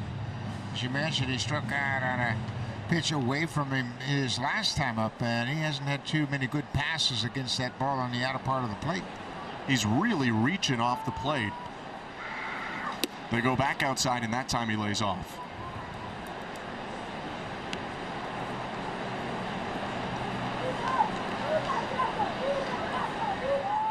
First overall pick in 2019. One of the great young players in the game, but just going through a bit of a rough patch in his season right now. Fouls back at 2-2. Yeah, he's had some impactful hits against the Blue Jays early in his career. And this season, when you look at Rutschman, he came into this game 11 for 33 with 5 home runs against the Jays. So tonight's a different story. Hit a walk-off against Toronto on May 15th. Jordan Romano. Yeah, he's had a good run against the Blue Jays this season and for his young career. 336 career average with 10 career home runs against the Blue Jays. 3-2. Inside, ball 4, a leadoff walk.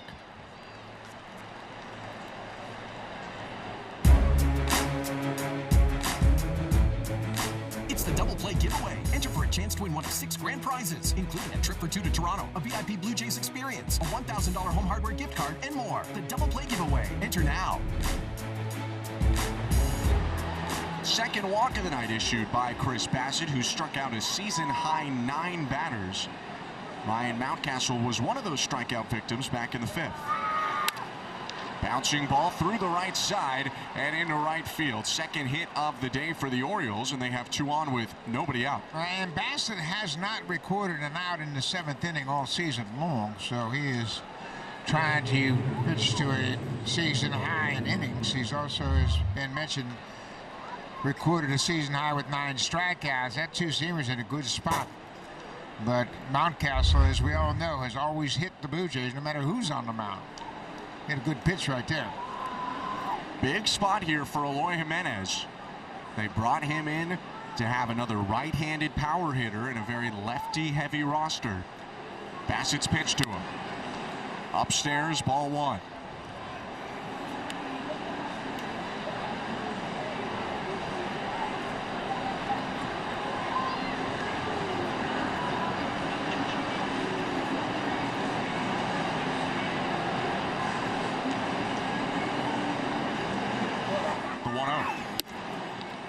Inside, 2-0.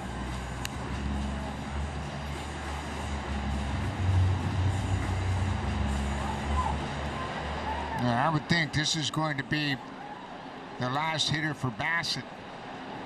Given the situation, the Blue Jays trying to protect a 4-run lead here. Gets back in the count with that fastball.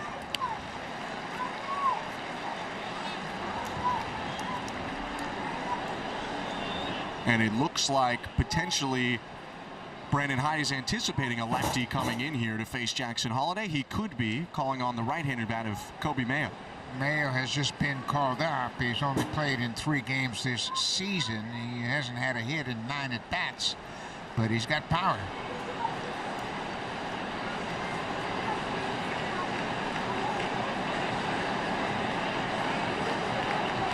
Bassett's 100th pitch. Hit on the ground up the middle into center field. Stop sign put up for Rutschman at 3rd, but a walk and 2 hits have loaded the bases with nobody out and brought the tying run to the plate. Yeah, unfortunate that leadoff walk to Rutschman and then back-to-back singles, and Snyder is at the top step and he's going to walk slowly, and when he walks slowly he goes to the bullpen, and he's already called for Cabrera. A very strong 7 innings out of Chris Bassitt. Runs into some trouble here in the top of the 8th. He looks a little bit frustrated, but a good effort today. We'll see if Yenisys Cabrera can pick him up when we come back on the other side.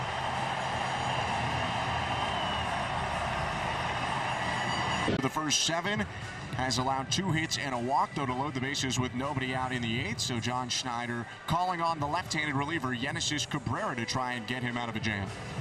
Yeah, and Cabrera, he had a couple of good outings in New York as he pitched out of a tough situation, but then he gave up a big home run to Juan Soto on Sunday. But earlier in that game on Friday night, he had a big out when he came out of the bullpen to strike out Jazz Chisholm to end the Yankee threat in the 5th inning. So he's on now, and he's going to get a pinch hitter. Austin Slater, who was traded by the Reds with Juan Soto to the Orioles for a player to be named later, will come off the bench and hit for the young second baseman Jackson Holliday. Slater, a longtime Giant, traded to the Reds at the beginning of July, and then from the Reds to the Orioles at the end of July.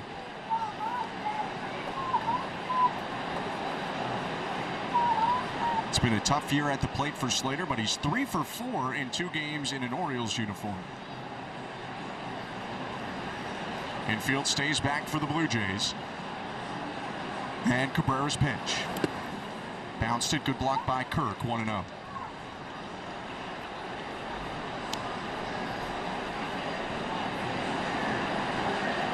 Slater just 1 for 11 as a pinch hitter this season.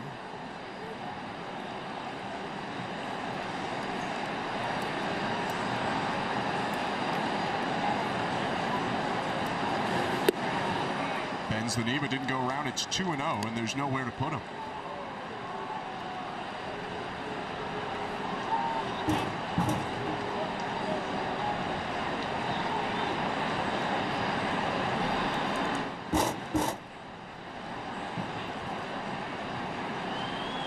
2-0 pitch. Hit foul back behind home plate. I took a good hack. That ball was probably a little bit outside, but it was a 2-0 pitch, and he had a good hack at that fastball. You know, when you're coming out of the bullpen, we've talked about this all the time, you're so much better off throwing strikes, and I know they're all trying to throw strikes, but when you put yourself in a jam pitching behind, you really give the hitter an advantage. Swing and a miss. 96 up and in. 2-2. Slater has faced Cabrera in the past. He's 0 for 3. Both having spent time in the National League. Slater with the Giants mostly. Cabrera with the Cardinals. 2-2. Foul back. Tough pitch to get to there for Slater, up and away at 96. Yeah, he's got a good fastball, Cabrera does.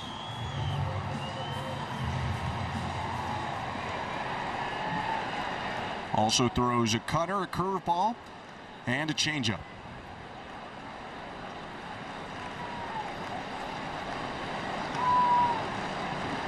Another 2-2. Trying to go with the curveball, but it looked like it slipped out of the hand. You know, we talk about the home run that he gave up to Juan Soto. He was pitching to Soto's weakness. He pitched him down in the zone, but Soto hit a home run out to left field, hit right off the top of the fence and went out of the ballpark. Hit a low fastball. 3-2. Down and in, ball 4, and that'll force in a run. A bases loaded walk, and for Slater, his first RBI as an Oriole. It's 5-2.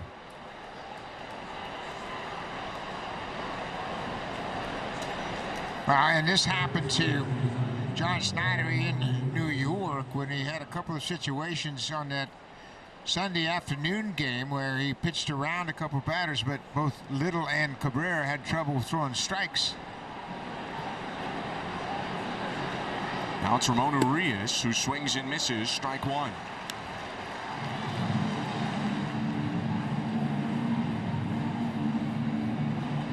Bases still loaded. Mountcastle on third, Jimenez on second, and Slater on first. Still looks like the Blue Jays will trade a run for 2 outs. Swing and a miss. Snap throw to first. And it was hauled in by Guerrero, who looked Mountcastle back to the third base bag. 0-2. Well, pretty good idea. This is a design play. Look at how Guerrero's breaking on the pitch. Good job by the first base coach, Anthony Sanders, alerting the base runner, Slater, to get back to the bag. The 0-2. Swing and a miss. Strike 3. Big bounce back for Cabrera, who gets the first out of the top of the 8th.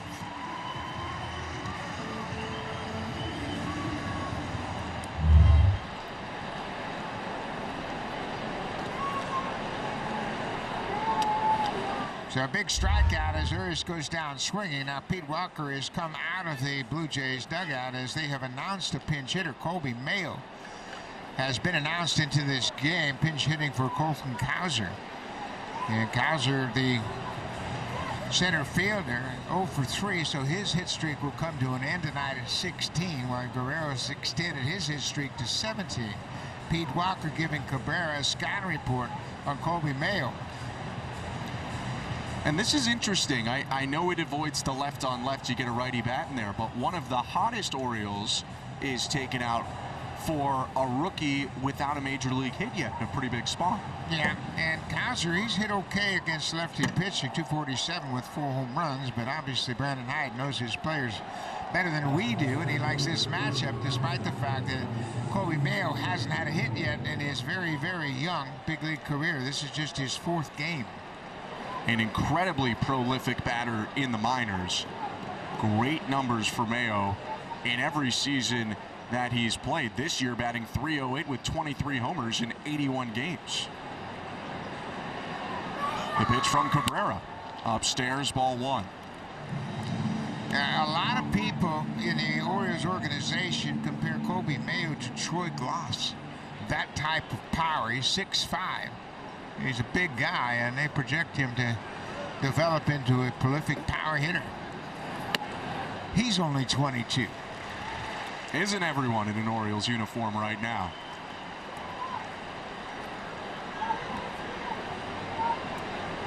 Couple of high A games mixed into those numbers, with Mayo going on a rehab assignment at one point. Fouls back that fastball. It's 1-2. Had a pretty quick bat. He just had a good cut at that high pitch and found it straight back.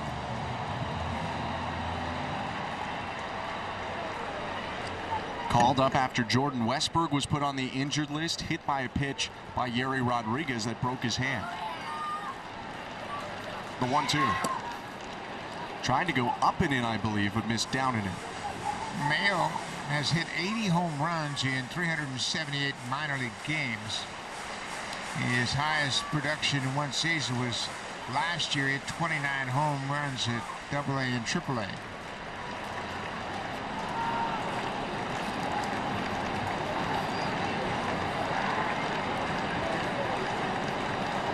Two.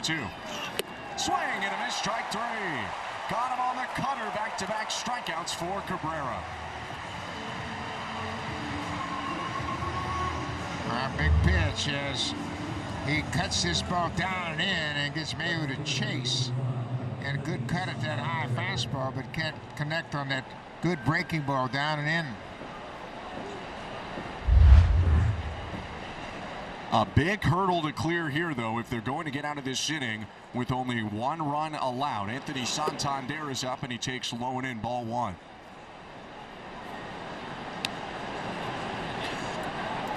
They turn around Santander to the right side, where he's a little bit less productive than batting from the left side, but it's marginal. He's still a very, very strong hitter from this side this year.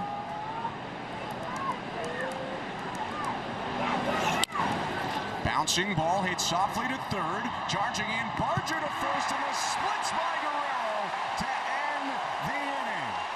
Yenisys Cabrera comes on with the bases loaded, nobody out, only allows one, and keeps the Blue Jays on top 5-2. Chris Bassett loves it, and so does Cabrera.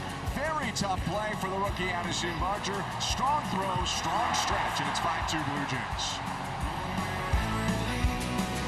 Now, Sandy took home nearly $200,000, and the first thing she says she's going to do is renovate her 50-year-old kitchen. Now, the question is, what would you do if you won Jays Cares 50-50 jackpot? The grand prize is currently over $129,000. Get your tickets now at bluejays.com/5050 from anywhere in Ontario or Nova Scotia. Guys? Thank you, Emily. Bottom of the 8th inning on a Looney Dog night. Everyone having fun.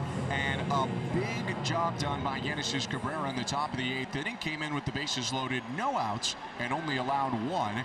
Now here's a lefty out of the Baltimore pen. Cionel Perez starts off this bottom of the 8th. Perez with a good sinking fastball. He'll throw his fastball at 96, and most of the time you're going to get fastball, slider, an occasional four-seamer too.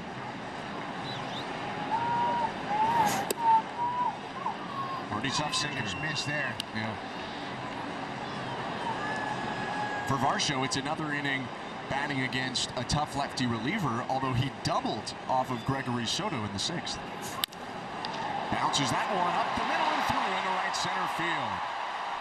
Rounding first, Varsho thought about second. He'll head back to the bag, but he got enough on that sinker to get it to the outfield. A lot of changes going on for the Orioles. Two pinch hitters, Jackson Holliday and Colton Cowser, out of the game. Austin Slater into center, Kobe Mayo to third, and Ramon Urias goes from third to second to cover for Holliday.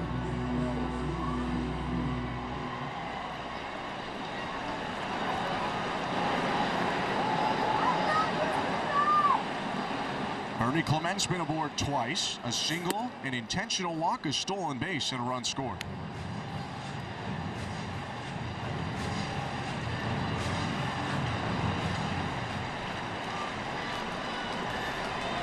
See if they flip him more breaking balls like they've been doing all day. 1-0 fastball is a called strike. Yeah, he's got a good fastball. He got a lot of movement on that two-seam fastball.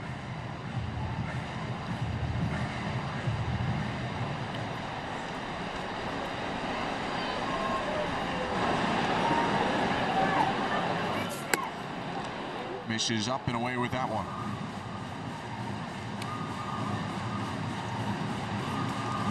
Getting ready for a potential save opportunity. Blue Jays closer Chad Green is getting loose.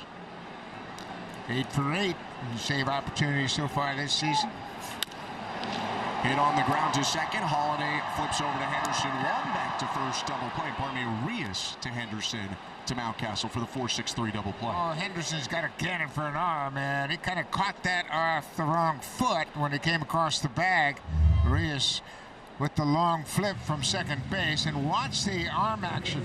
He reaches back for a little extra and throws while he's up in the air. Gets a lot on that throw to Mountcastle for the double play. Had to do it quick because Ernie Clement's one of the faster Blue Jays. But Clement's down on the double play ground ball, and now Addison Barger trying to improve on another good day. Drove in 2 with a double down the left field line in the 6th.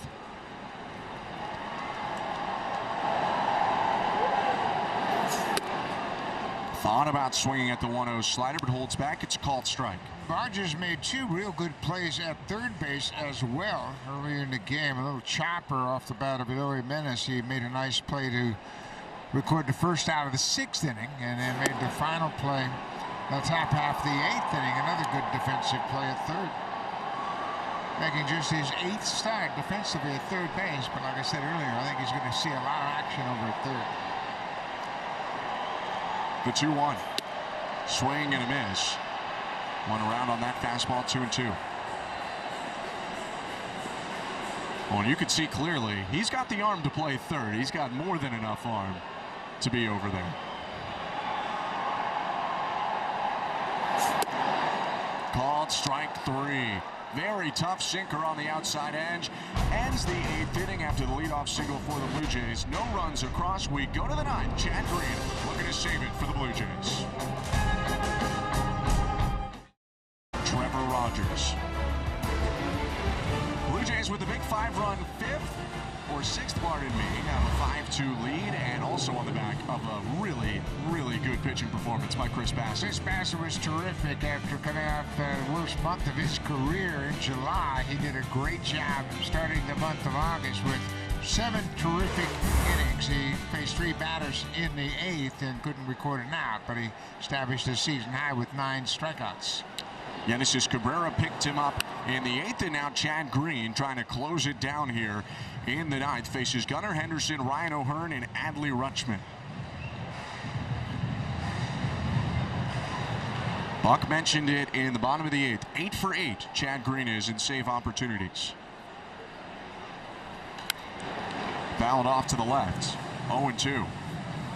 Yeah, Green picked up his 8th save in dramatic fashion as he struck out Verdugo, Soto, and Judge to wrap up that win on Friday night in New York.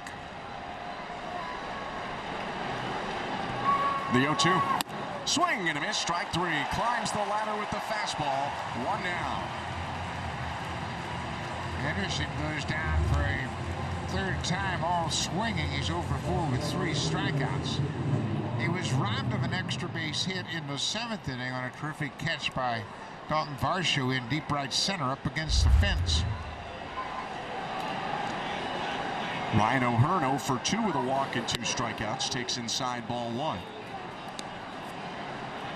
It was interesting talking to some people at Yankee Stadium about Chad Green. As great of a Yankee career as he had, some of them were telling me he looks better right now even than in some of his best Yankees seasons, as that one's fouled off to the left. Yeah, you know what? He's been through a lot, and he's come back from injury. He understands now how to prepare, and he's really throwing with a lot of confidence. I'm really pleased that the Blue Jays didn't move him at the trade deadline. I think he's going to be a big part of this bullpen going forward. Signed for next year for sure. Fastball right at the knees, 1-2. He's just got pinpoint accuracy with that fastball. Man, he's a real character guy. He's a tremendous professional, great teammate, always there for his teammates and his coaching staff. Terrific guy to have on the club. 1-2. Fastball hit on the ground, backhanded at second by Jimenez, 2 down. Another play for Leo Jimenez. is moving to his right and then throwing back to his left. He's played well. Just his third start of the season at second base. There's a natural shortstop and a good one at that.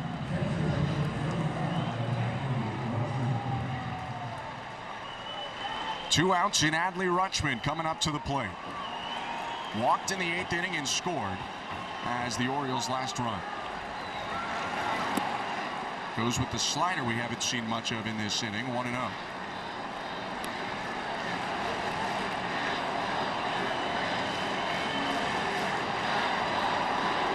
Over 35,000 here standing up, cheering on the Blue Jays as Green hits the outside edge to even it up at 1-1.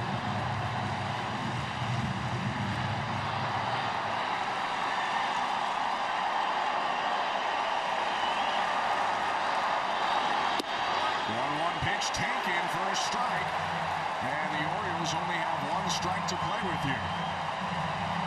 Now everybody up on their feet.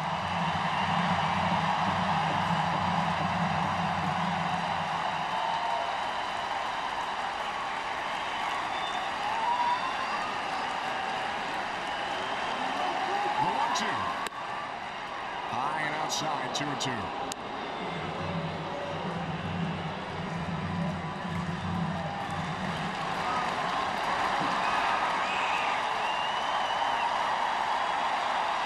2-2 pitch. Swing and a fly ball, center field. Varsho under it, and that's the ball game. The Blue Jays put up 5 runs, all with 2 outs in the 6th inning.